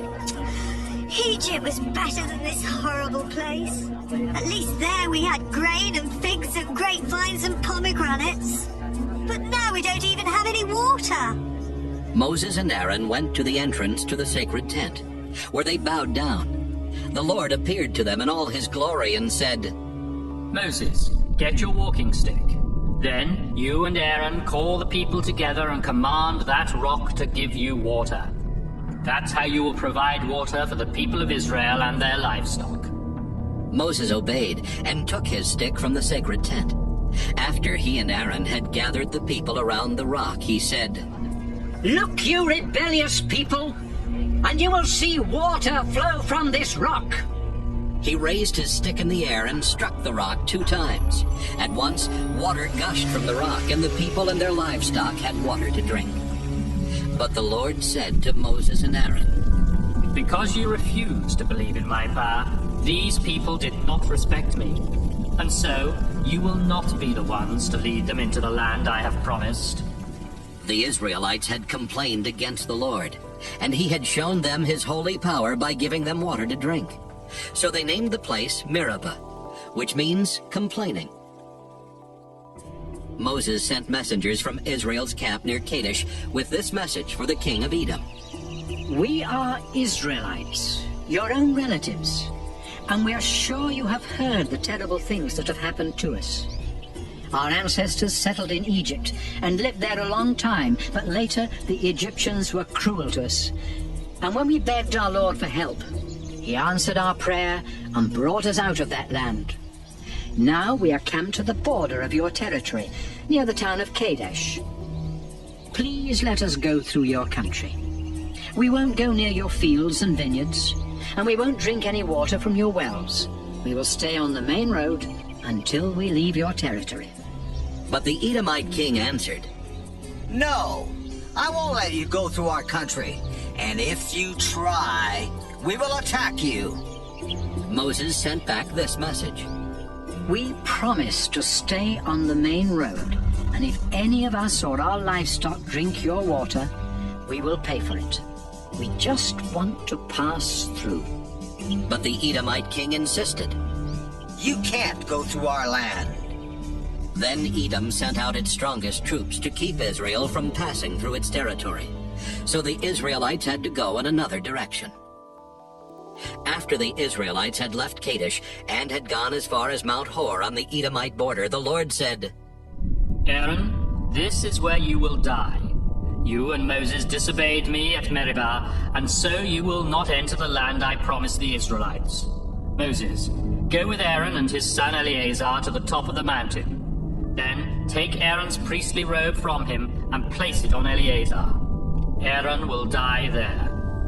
Moses obeyed, and everyone watched as he and Aaron and Eleazar walked to the top of Mount Hor. Moses then took the priestly robe from Aaron and placed it on Eleazar. Aaron died there. When Moses and Eleazar came down, the people knew that Aaron had died, and they mourned his death for 30 days. Numbers 21. The Canaanite king of Arad lived in the southern desert of Canaan, and when he heard that the Israelites were on their way to the village of Atharim, he attacked and took some of them hostage. The Israelites prayed, Our Lord, if you will help us defeat these Canaanites, we'll completely destroy their towns and everything in them to show that they belong to you. The Lord answered their prayer and helped them wipe out the Canaanite army and completely destroy their towns. That's why one of the towns is named Hormah, which means destroyed place.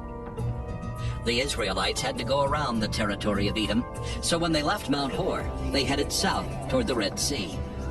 But along the way, the people became so impatient that they complained against God and said to Moses, Did you bring us out of Egypt just to let us die in the desert?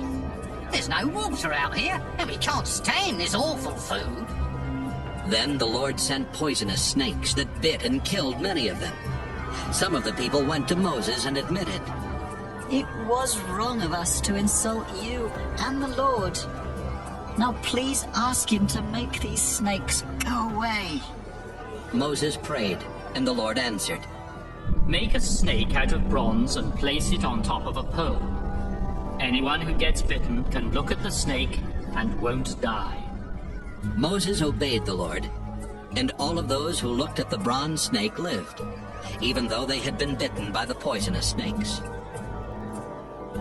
As the Israelites continued their journey to Canaan, they camped at Oboth, then at Abarim in the desert east of Moab, and then in the Zered Gorge.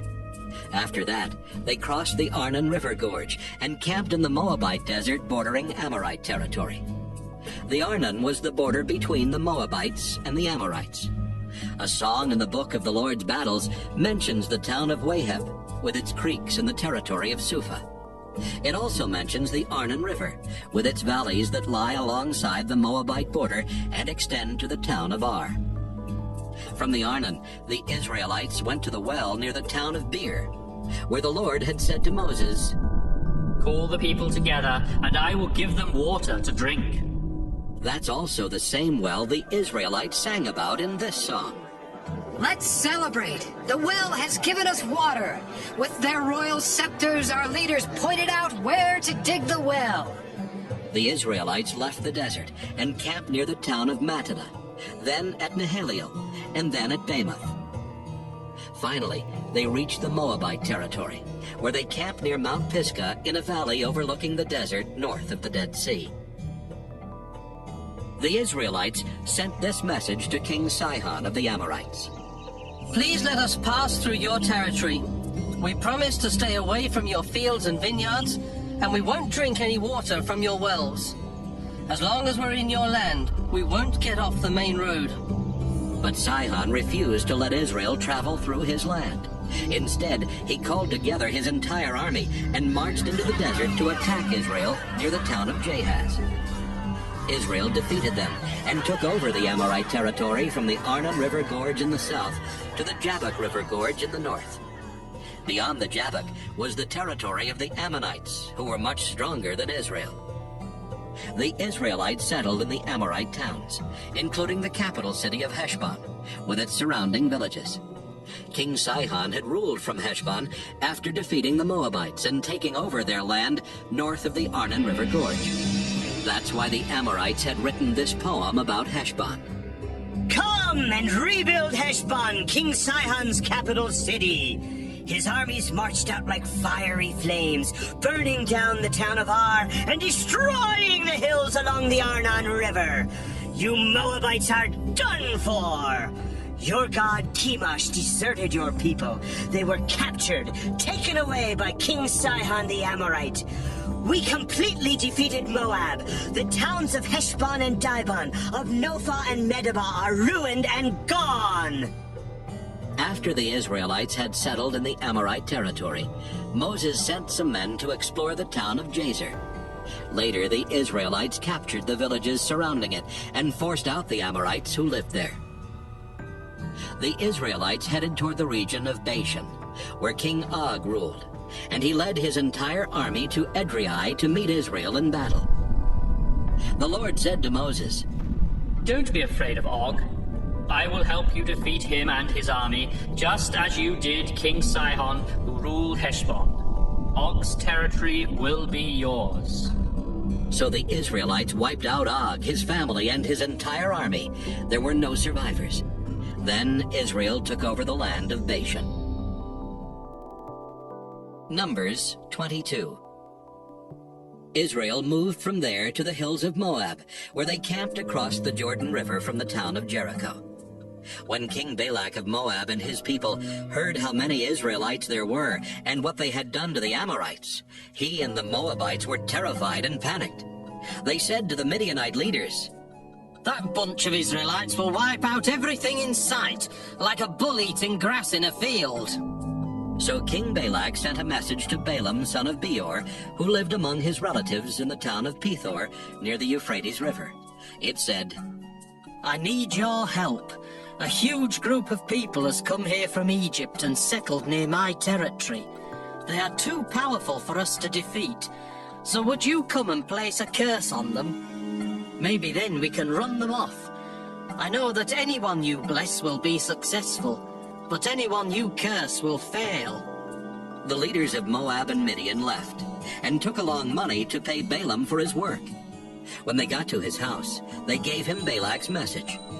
Spend the night here, Balaam replied, and tomorrow I will tell you the Lord's answer. So the officials stayed at his house. During the night, God asked Balaam, Who are these people at your house? They are messengers from King Balak of Moab. Balaam answered, He sent them to ask me to go to Moab and place a curse on the people who have come there from Egypt. They have settled everywhere around him, and he wants to run them off. But God replied, Don't go with Balak's messengers. I have blessed those people who have come from Egypt, so don't curse them. The next morning, Balaam said to Balak's officials, Go on back home. The Lord says I cannot go with you. The officials left and told Balak that Balaam refused to come. Then Balak sent a larger group of officials who were even more important than the first ones. They went to Balaam and told him that Balak had said, Balaam, if you come to Moab, I'll pay you very well and do whatever you ask. Just come and place a curse on these people. Balaam answered, Even if Balak offered me a palace full of silver or gold, I wouldn't do anything to disobey the Lord my God. You are welcome to spend the night here, just as the others did. I will find out if the Lord has something else to say about this. That night, God said, Balaam, I'll let you go to Moab with Balak's messengers, but do only what I say. So Balaam got up the next morning and saddled his donkey, then left with the Moabite officials. Balaam was riding his donkey to Moab, and 2 of his servants were with him. But God was angry that Balaam had gone, so one of the Lord's angels stood in the road to stop him. When Balaam's donkey saw the angel standing there with a sword, it walked off the road and into an open field. Balaam had to beat the donkey to get it back on the road. Then the angel stood between 2 vineyards in a narrow path with a stone wall on each side. When the donkey saw the angel, it walked so close to one of the walls that Balaam's foot scraped against the wall. Balaam beat the donkey again. The angel moved once more and stood in a spot so narrow that there was no room for the donkey to go around. So it just lay down. Balaam lost his temper, then picked up a stick and smacked the donkey. When that happened, the Lord told the donkey to speak, and it asked Balaam, "What have I done to you that made you beat me 3 times? You made me look stupid. Balaam answered. If I had a sword, I'd kill you here and now. But you're my owner, Replied the donkey. and you've ridden me many times. Have I ever done anything like this before?" No. Balaam admitted. Just then, the Lord let Balaam see the angel standing in the road, holding a sword, and Balaam bowed down. The angel said, You had no right to treat your donkey like that. I was the one who blocked your way, because I don't think you should go to Moab. If your donkey had not seen me and stopped those 3 times, I would have killed you and let the donkey live. Balaam replied, I was wrong. I didn't know you were trying to stop me. If you don't think I should go, I'll return home right now. It's all right for you to go, the Lord's angel answered. but you must say only what I tell you. So Balaam went on with Balak's officials. When Balak heard that Balaam was coming, he went to meet him at the town of which is on the northern border of Moab. Balak asked, Why didn't you come when I invited you the first time? Did you think I wasn't going to pay you?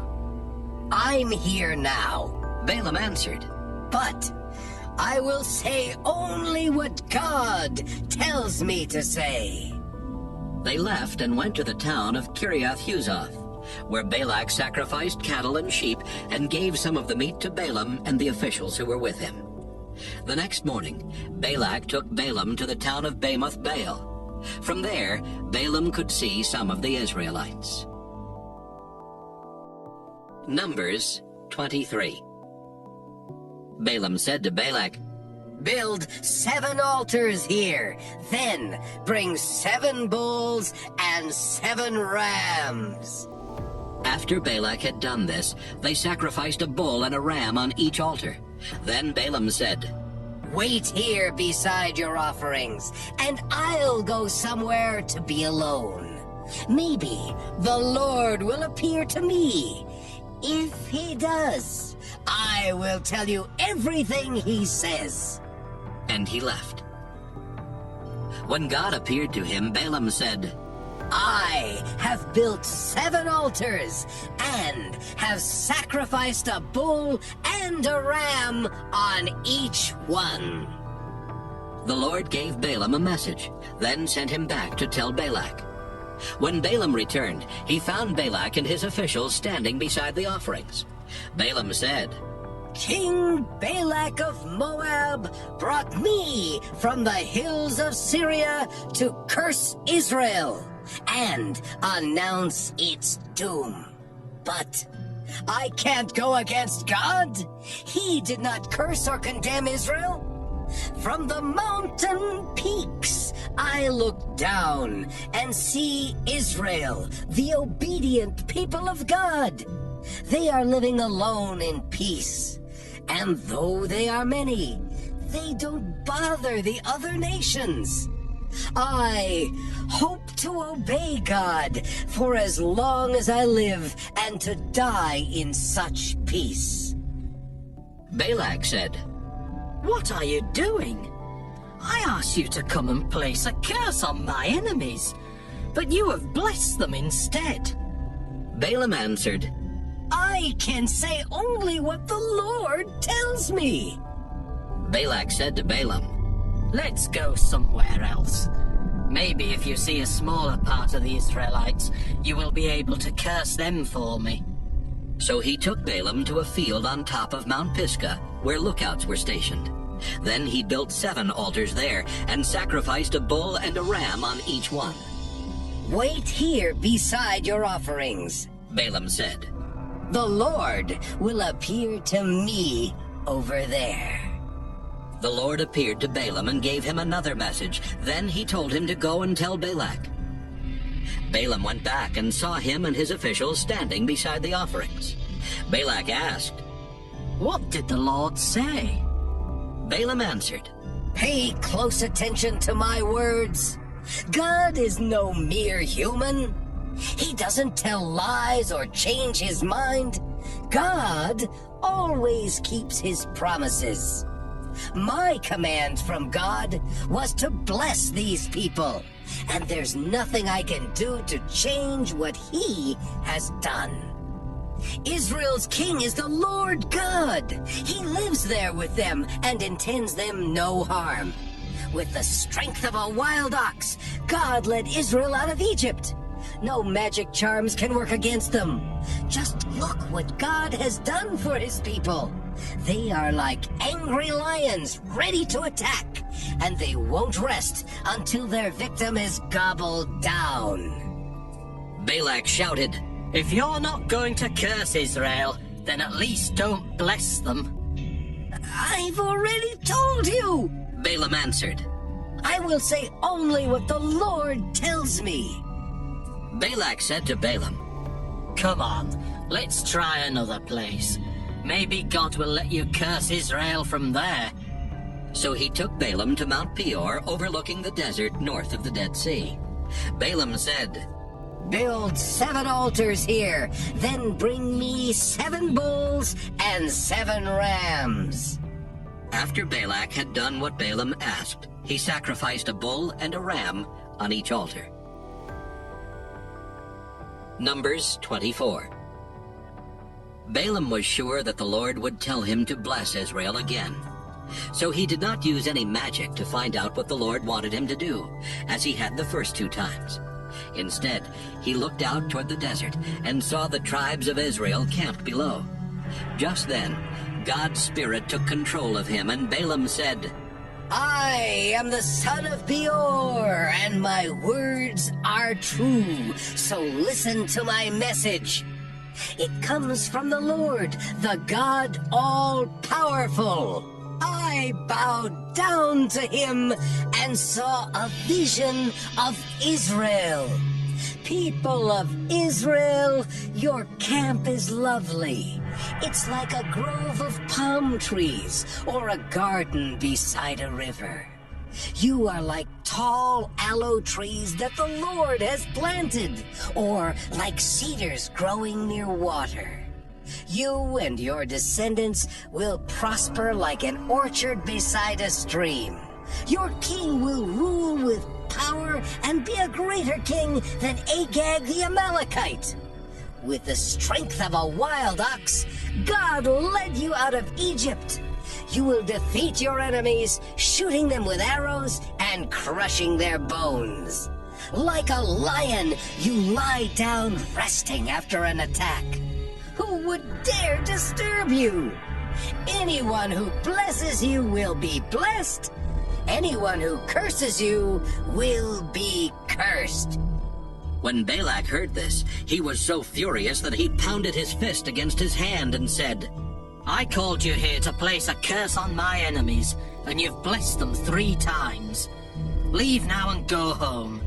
I told you I would pay you well, but since the Lord didn't let you do what I asked, you won't be paid. Balaam answered, I told your messengers that even if you offered me a palace full of silver or gold, I would still obey the Lord.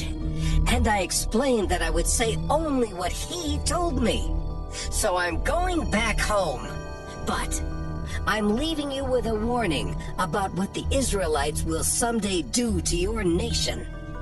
Balaam said, I am the son of Beor, and my words are true, so listen to my message. My knowledge comes from God Most High, the Lord All-Powerful. I bowed down to him and saw a vision of Israel. What I saw in my vision hasn't happened yet, but someday a king of Israel will appear like a star. He will wipe out you Moabites and destroy those tribes who live in the desert. Israel will conquer Edom and capture the land of that enemy nation. The king of Israel will rule and destroy the survivors of every town there.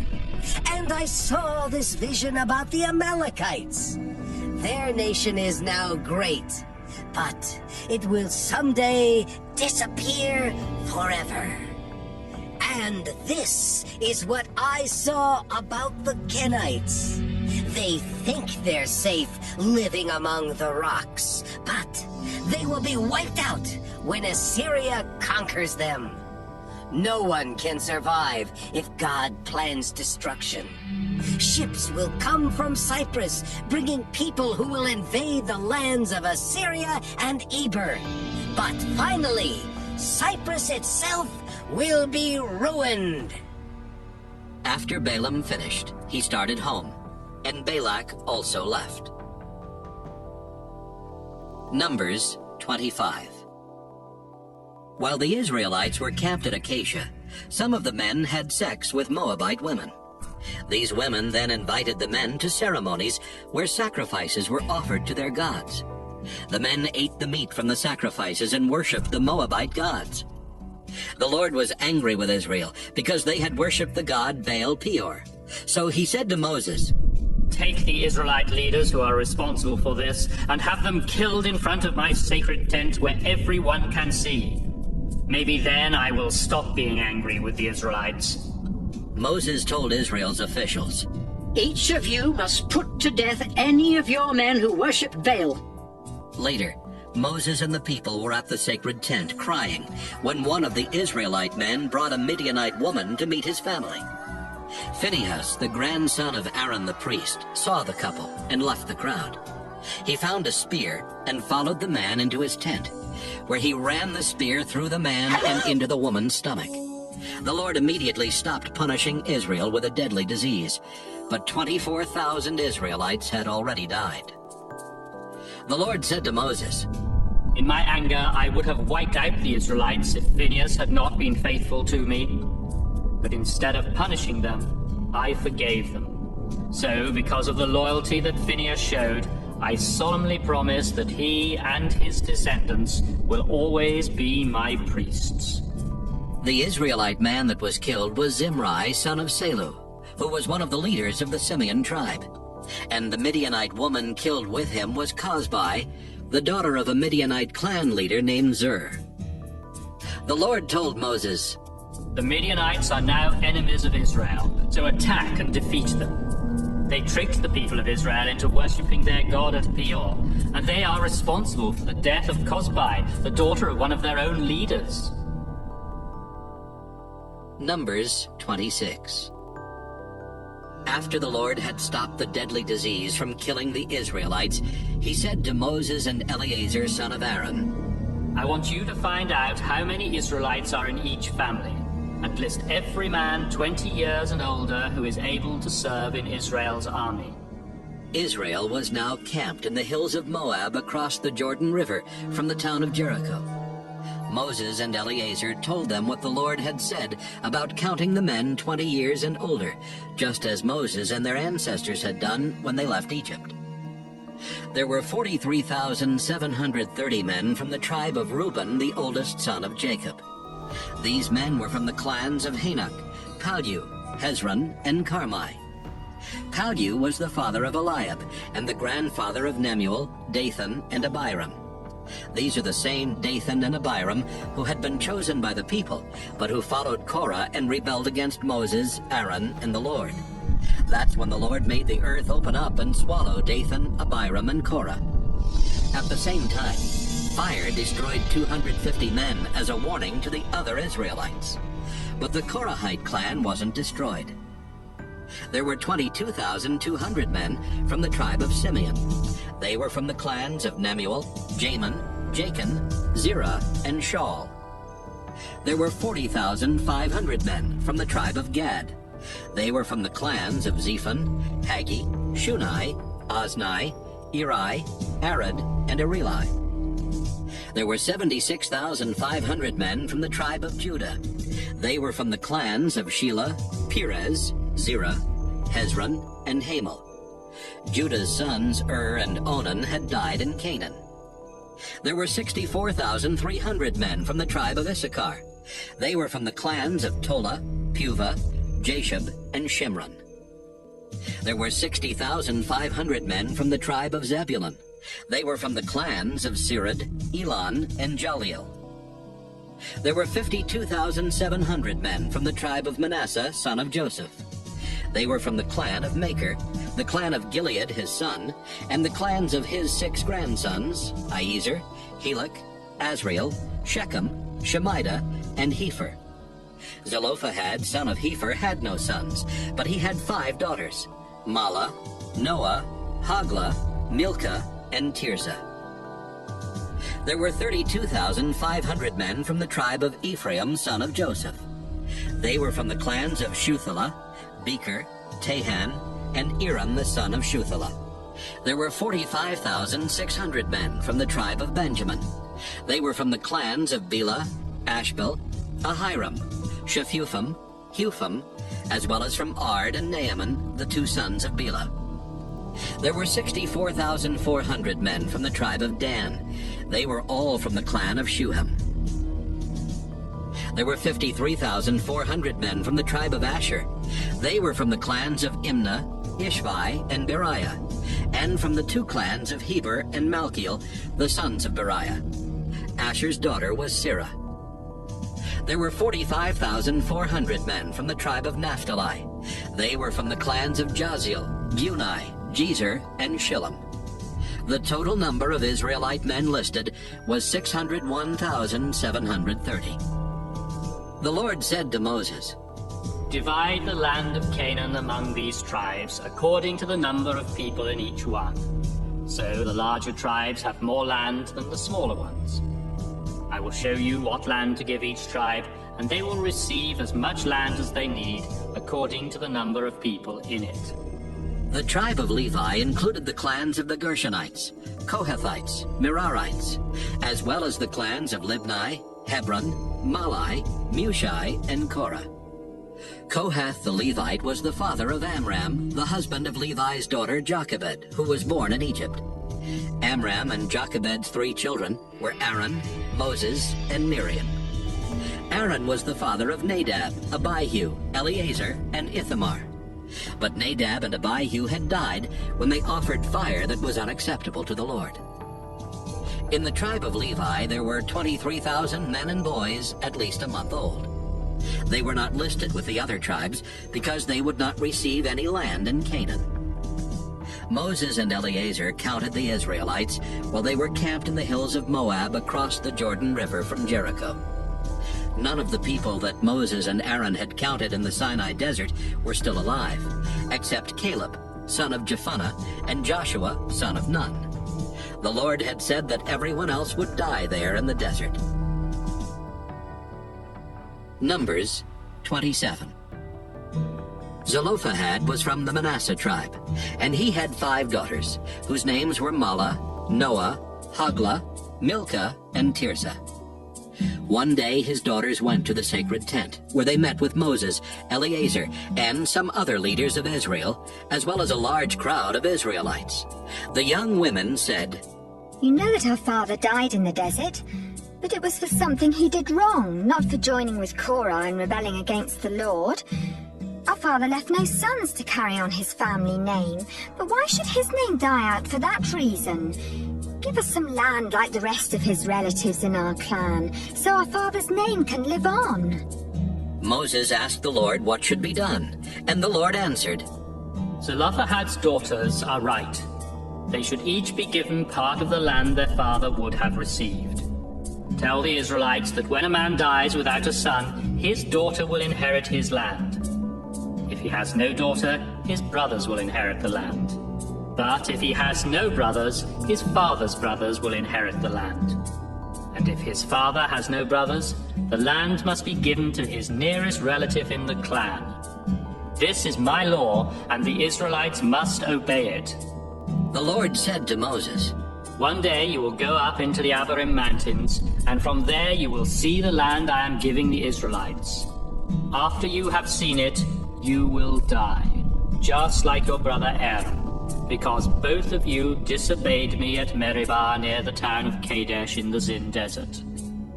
When the Israelites insulted me there, you didn't believe in my holy power. Moses replied, You are the Lord God, and you know what is in everyone's heart. So I ask you to appoint a leader for Israel.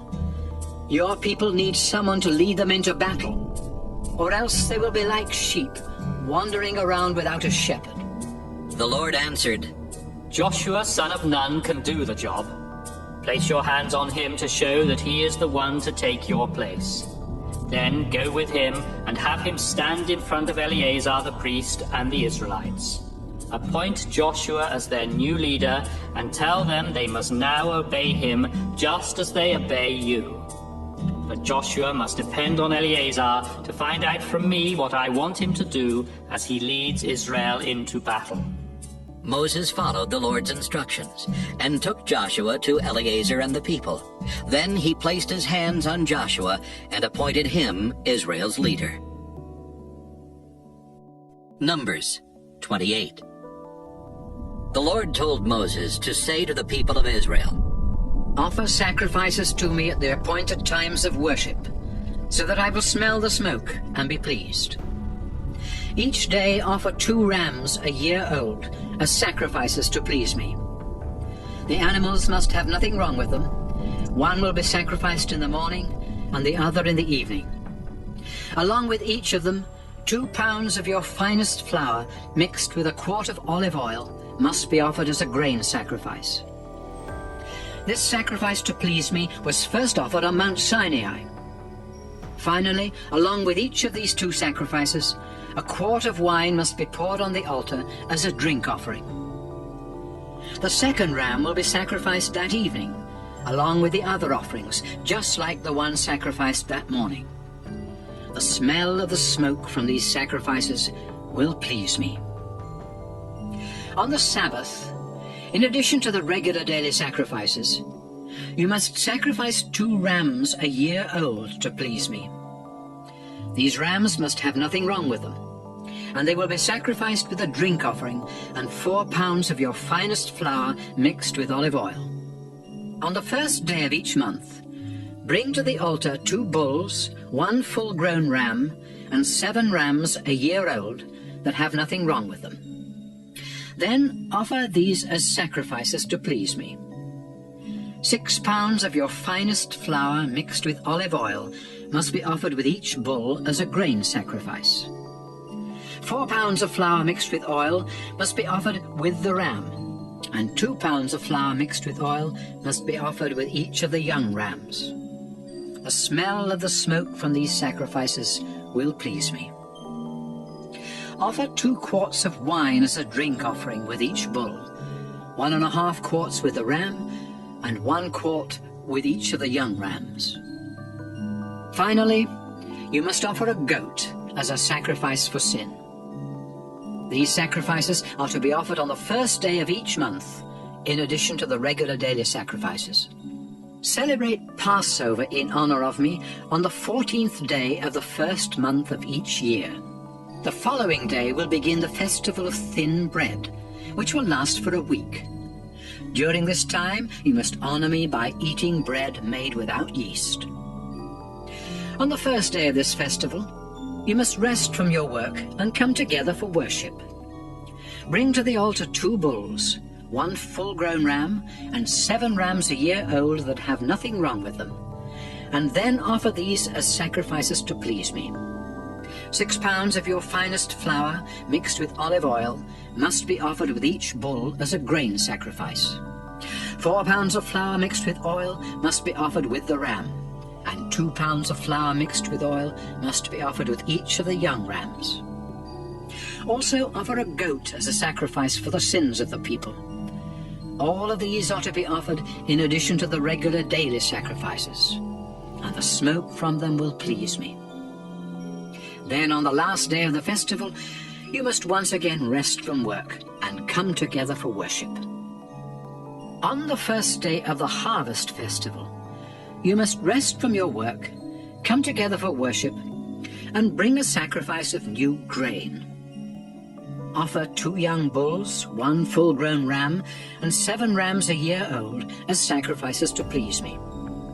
6 pounds of your finest flour mixed with olive oil must be offered with each bull as a grain sacrifice. 4 pounds of flour mixed with oil must be offered with the ram, and 2 pounds of flour mixed with oil must be offered with each of the young rams.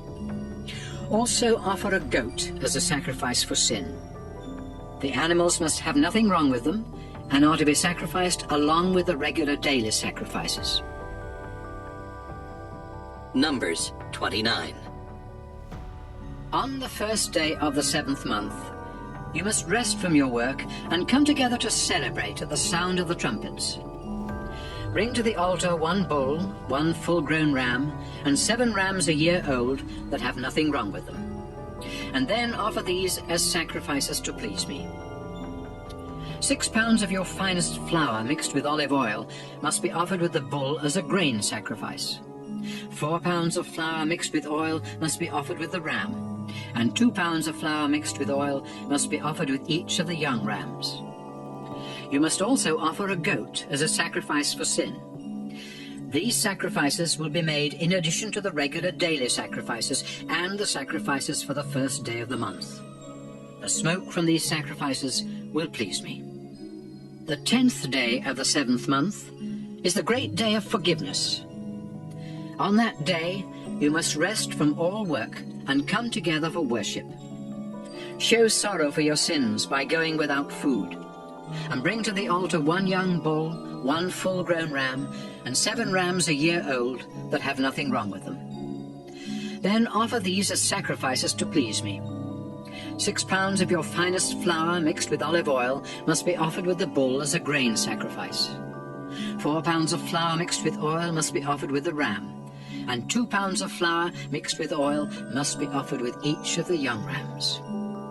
A goat must also be sacrificed for the sins of the people. You will offer these sacrifices in addition to the sacrifice to ask forgiveness and the regular daily sacrifices. Beginning on the 15th day of the 7th month, and continuing for 7 days, everyone must celebrate the Festival of Shelters in honor of me. On the first day, you must rest from your work and come together for worship. Bring to the altar 13 bulls, 2 full-grown rams, and 14 rams a year old that have nothing wrong with them. Then offer these as sacrifices to please me. 6 pounds of your finest flour mixed with olive oil must be offered with each bull as a grain sacrifice.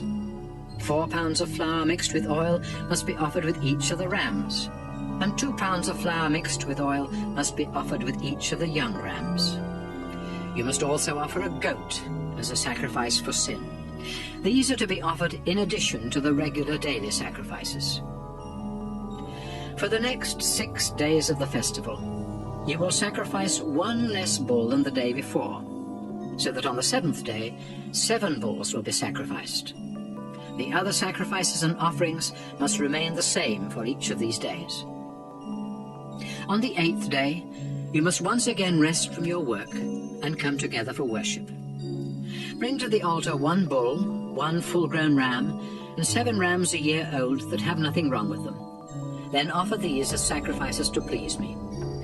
You must also offer the proper grain sacrifices and drink offerings of wine with each animal. And offer a goat as a sacrifice to ask forgiveness for the people. These sacrifices are made in addition to the regular daily sacrifices. You must offer all these sacrifices to me at the appointed times of worship, together with any offerings that are voluntarily given or given because of a promise. Moses told the people of Israel everything the Lord had told him about the sacrifices. Numbers 30. The Lord told Moses to say to Israel's tribal leaders, "When one of you men makes a promise to the Lord, you must keep your word. Suppose a young woman who is still living with her parents makes a promise to the Lord. If her father hears about it and says nothing, she must keep her promise. But if he hears about it and objects, then she no longer has to keep her promise. The Lord will forgive her, because her father did not agree with the promise. Suppose a woman makes a promise to the Lord and then gets married.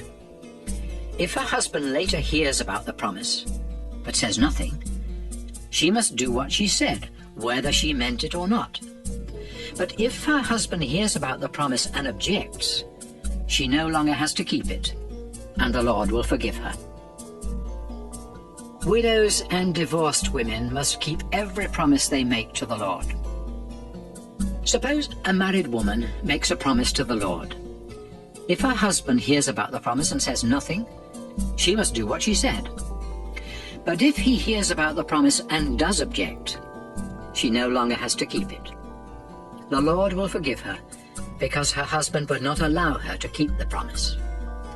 Her husband has the final say about any promises she makes to the Lord. If her husband hears about a promise and says nothing about it for a whole day, she must do what she said. Since he did not object, the promise must be kept. But if he waits until the next day to stop her from keeping her promise, he is the one who must be punished. These are the laws that the Lord gave Moses about husbands and wives, and about young daughters who still live at home. Numbers 31. The Lord said to Moses, Before you die, make sure that the Midianites are punished for what they did to Israel. Then Moses told the people, The Lord wants to punish the Midianites. So have our men prepare for battle. Each tribe will send 1,000 men to fight. 12,000 men were picked from the tribes of Israel, and after they were prepared for battle, Moses sent them off to war. Phinehas, son of Eleazar, went with them, and took along some things from the sacred tent, and the trumpets for sounding the battle signal. The Israelites fought against the Midianites just as the Lord had commanded Moses. They killed all the men, including Balaam, son of Beor, and the 5 Midianite kings, Evi, Rechem, Zur, Hur, and Reba. The Israelites captured every woman and child, then led away the Midianites' cattle and sheep, and took everything else that belonged to them. They also burned down the Midianite towns and villages. Israel's soldiers gathered together everything they had taken from the Midianites, including the captives and the animals. Then they returned to their own camp in the hills of Moab, across the Jordan River from Jericho, where Moses, Eleazar, and the other Israelite leaders met the troops outside camp. Moses became angry with the army commanders and said, I can't believe you let the women live. They are the ones who followed Balaam's advice and invited our people to worship the god Baal Peor. That's why the Lord punished us by killing so many of our people.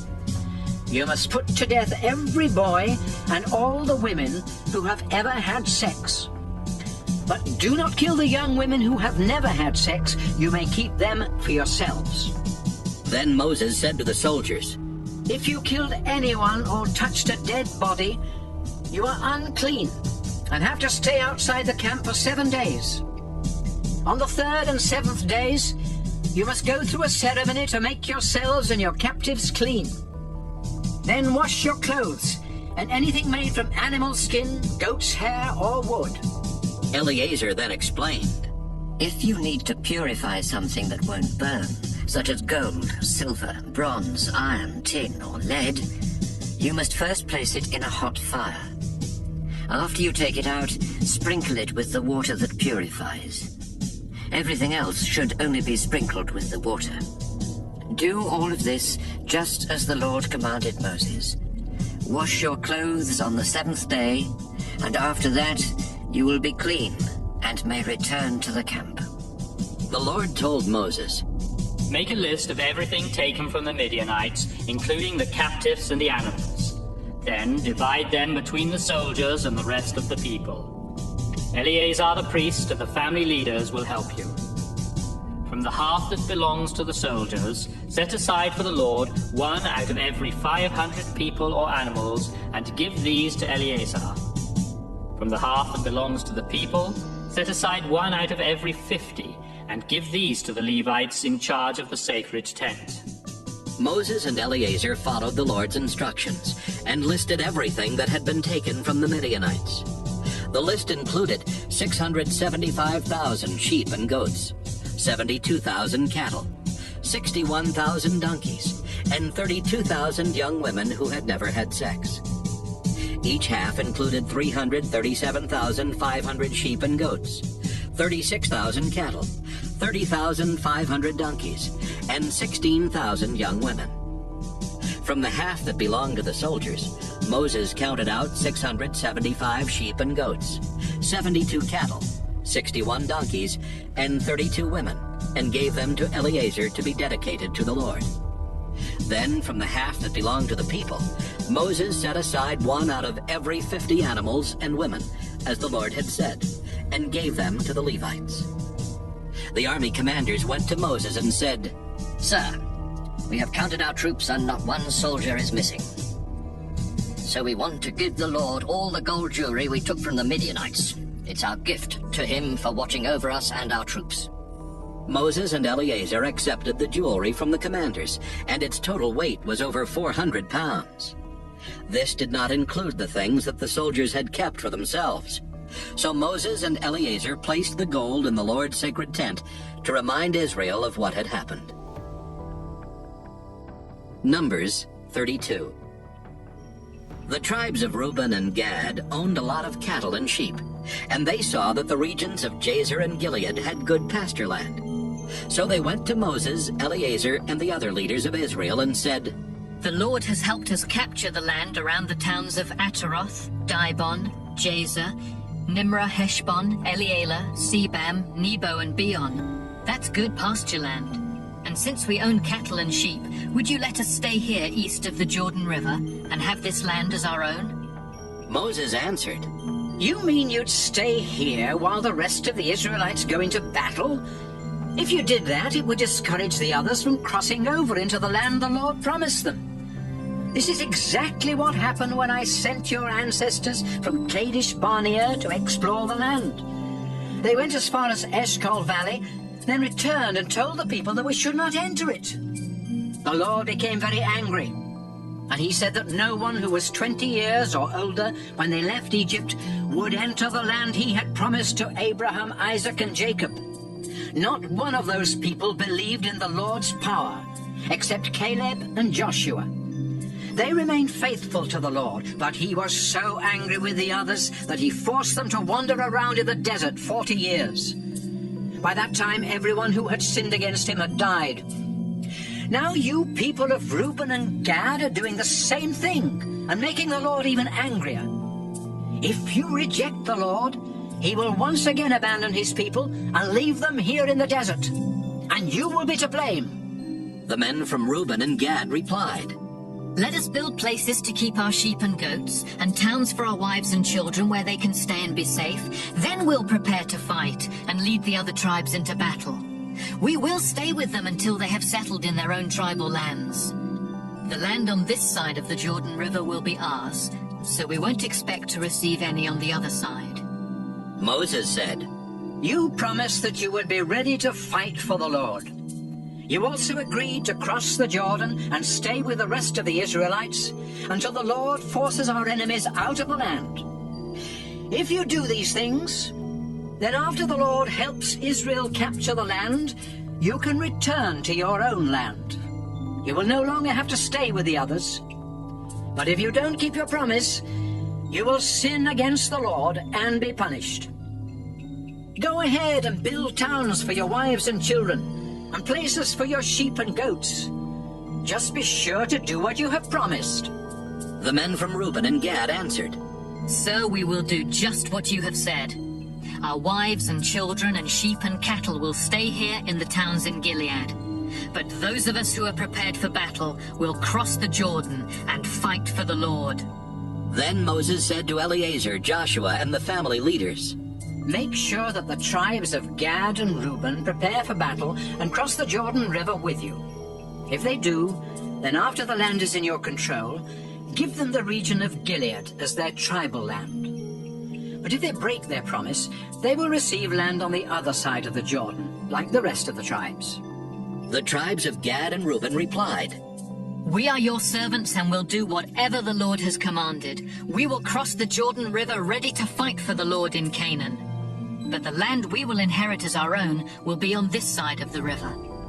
So Moses gave the tribes of Gad, Reuben, and half of Manasseh the territory and towns that King Sihon the Amorite had ruled, as well as the territory and towns that King Og of Bashan had ruled. The tribe of Gad rebuilt the towns of Dibon, Adaroth, Aroer, Atroth-Shophan, Jazer, Jogbehah, Beth-Nimrah, and Beth-Haran. They built walls around them and also built places to keep their sheep and goats. The tribe of Reuben rebuilt Heshbon, Elealeh, Kiriathaim, Sibmah, as well as the towns that used to be known as Nebo and Baal-Meon. They renamed all those places. The clan of Machir from the tribe of East Manasseh went to the region of Gilead, captured its towns, and forced out the Amorites. So Moses gave the Machirites the region of Gilead, and they settled there. Jair from the Manasseh tribe captured villages and renamed them villages of Jair. Nobah captured the town of Kenath with its villages and renamed it Nobah. Numbers 33. As Israel traveled from Egypt under the command of Moses and Aaron, Moses kept a list of the places they camped, just as the Lord had instructed. Here is the record of their journey. Israel left the Egyptian city of Ramesses on the 15th day of the first month. This was the day after the Lord had punished Egypt's gods by killing the firstborn sons in every Egyptian family. So while the Egyptians were burying the bodies, they watched the Israelites proudly leave their country. After the Israelites left Ramesses, they camped at Succoth, and from there they moved their camp to Etham on the edge of the desert. Then they turned back toward Pi-hahiroth, east of Baal-Zephon, and camped near Migdol. They left Pi-hahiroth, crossed the Red Sea, then walked 3 days into the Etham desert and camped at Marah. Next, they camped at Elim, where there were 12 springs of water and 70 palm trees. They left Elim and camped near the Red Sea, then turned east and camped along the western edge of the Sinai desert. From there, they went to Dophkah, Alush, and Rephidim, where they had no water. They left Rephidim and finally reached the Sinai desert. As Israel traveled from the Sinai desert to Kadesh in the Zin desert, they camped at Kibroth-Hattaavah, Hazeroth, Rithmah, Rimmon-Perez, Libnah, Rissa, Kehelatha, Mount Shepher, Harada, Makeloth, Tahath, Tira, Mithkah, Hashmonah, Moseroth, Beni-Jaakan, Hor-Haggidgad, Jotbatha, Abrona, Ezion-Geber, and finally Kadesh. When they left Kadesh, they came to Mount Hor on the border of Edom. That's where the Lord commanded Aaron the priest to go to the top of the mountain. Aaron died there on the first day of the 5th month, 40 years after the Israelites left Egypt. He was 123 years old at the time. It was then that the Canaanite king of Arad, who lived in the southern desert of Canaan, heard that Israel was headed that way. The Israelites left Mount Hor and headed toward Moab. Along the way, they camped at Zalmonah, Punon, Oboth, Aya-Abarim in the territory of Moab, Dibon-Gad, Almon-Diblathaim, at a place near Mount Nebo in the Abarim Mountains, and finally in the lowlands of Moab across the Jordan River from Jericho. Their camp stretched from Beth-Jeshemoth to Acacia. While Israel was camped in the lowlands of Moab across the Jordan River from Jericho, the Lord told Moses to give the people of Israel this message. When you cross the Jordan River and enter Canaan, you must force out the people living there. Destroy their idols and tear down their altars. Then settle in the land. I have given it to you as your own. I will show you how to divide the land among the tribes according to the number of clans in each one, so that the larger tribes will have more land than the smaller ones. If you don't force out all the people there, they will be like pointed sticks in your eyes and thorns in your back. They will always be trouble for you, and I will treat you as cruelly as I planned on treating them. Numbers 34. The Lord told Moses to tell the people of Israel that their land in Canaan would have the following borders. The southern border will be the Zin Desert and the northwest part of Edom. This border will begin at the south end of the Dead Sea. It will go west from there, but will turn southward to include Scorpion Pass, the village of Zin, and the town of Kadesh Barnea. From there, the border will continue to Hazar Adar and on to Asmon. It will run along the Egyptian Gorge and end at the Mediterranean Sea. The western border will be the Mediterranean Sea. The northern border will begin at the Mediterranean, then continue eastward to Mount Hor. After that, it will run to Lebo Hamath and across to Zedad, which is the northern edge of your land. From Zedad, the border will continue east to Ziphron and end at Hazar Enan. The eastern border will begin at Hazar Enan in the north, then run south to Shepham, and on down to Riblah on the east side of Ain. From there, it will go south to the eastern hills of Lake Galilee, then follow the Jordan River down to the north end of the Dead Sea. The land within these four borders will belong to you. Then Moses told the people, You will receive the land inside these borders. It will be yours, but the Lord has commanded you to divide it among the 9.5 tribes. The tribes of Reuben, Gad, and East Manasseh have already been given their land across from Jericho, east of the Jordan River.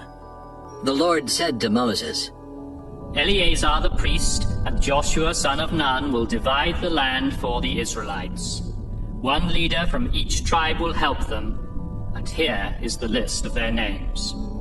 Caleb son of Jephunneh from Judah, Shemuel son of Ammihud from Simeon, Elidad son of Chislon from Benjamin, Buckai son of Joglai from Dan, Hanael son of Ephod from Manasseh, Kemuel son of Shiftan from Ephraim, Elizaphan son of Parnak from Zebulun, Paltiel son of Azan from Issachar, Ahiud son of Shalomai from Asher, and Pedahel son of Ammihud from Naphtali. These are the men the Lord commanded to help Eleazar and Joshua divide the land for the Israelites. Numbers 35. While the people of Israel were still camped in the lowlands of Moab across the Jordan River from Jericho, the Lord told Moses to say to them, When you receive your tribal lands, you must give towns and pastures to the Levi tribe. That way the Levites will have towns to live in and pastures for their animals. The pasture around each of these towns must be in the shape of a square, with the town itself in the center. The pasture is to measure 3,000 feet on each side, with 1,500 feet of land outside each of the town walls. This will be the Levites' pasture land. 6 of the towns you give them will be safe towns, where a person who has accidentally killed someone can run for protection. But you will also give the Levites 42 other towns, so they will have a total of 48 towns with their surrounding pastures. Since the towns for the Levites must come from Israel's own tribal lands, the larger tribes will give more towns than the smaller ones. The Lord then told Moses to tell the people of Israel, After you have crossed the Jordan River and are settled in Canaan, choose safe towns where a person who has accidentally killed someone can run for protection. If the victim's relatives think it was murder, they might try to take revenge. Anyone accused of murder can run to one of these safe towns for protection and not be killed before a trial is held. There are to be 6 of these safe towns, 3 on each side of the Jordan River. They will be places of protection for anyone who lives in Israel and accidentally kills someone. Suppose you hit someone with a piece of iron or a large stone or a dangerous wooden tool. If that person dies, then you are a murderer and must be put to death by one of the victim's relatives. He will take revenge for his relative's death as soon as he finds you. Or suppose you get angry and kill someone by pushing or hitting or by throwing something. You are a murderer and must be put to death by one of the victim's relatives. But if you are not angry and accidentally kill someone in any of these ways, The townspeople must hold a trial and decide if you are guilty. If they decide that you are innocent, you will be protected from the victim's relative and sent to stay in one of the safe towns until the high priest dies. But if you ever leave the safe town and are killed by the victim's relative, he cannot be punished for killing you. You must stay inside the town until the high priest dies. Only then can you go back home. The community of Israel must always obey these laws. Death is the penalty for murder, but no one accused of murder can be put to death unless there are at least 2 witnesses to the crime. You cannot give someone money to escape the death penalty. You must pay with your own life. And if you have been proven innocent of murder and are living in a safe town, you cannot pay to go back home. You must stay there until the high priest dies.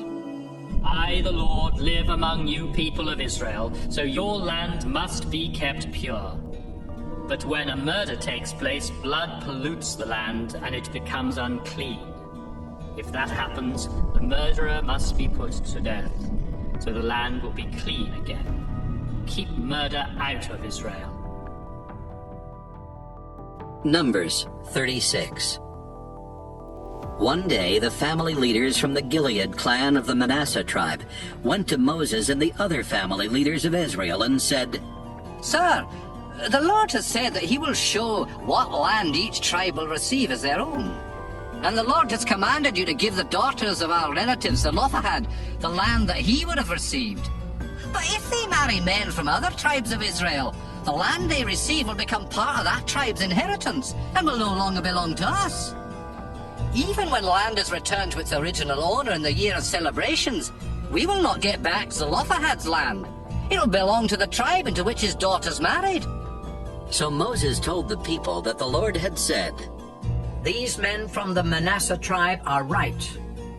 I will allow Zelophehad's daughters to marry anyone, as long as those men belong to one of the clans of the Manasseh tribe. Tribal land must not be given to another tribe. It will remain the property of the tribe that received it. In the future, any daughter who inherits land must marry someone from her own tribe. Israel's tribal land is never to be passed from one tribe to another. Mahlah, Tirzah, Hoglah, Milcah, and Noah, the daughters of Zelophehad, obeyed the Lord and married their uncle's sons and remained part of the Manasseh tribe. So their land stayed in their father's clan. These are the laws that the Lord gave to Moses and the Israelites while they were camped in the lowlands of Moab across the Jordan River from Jericho.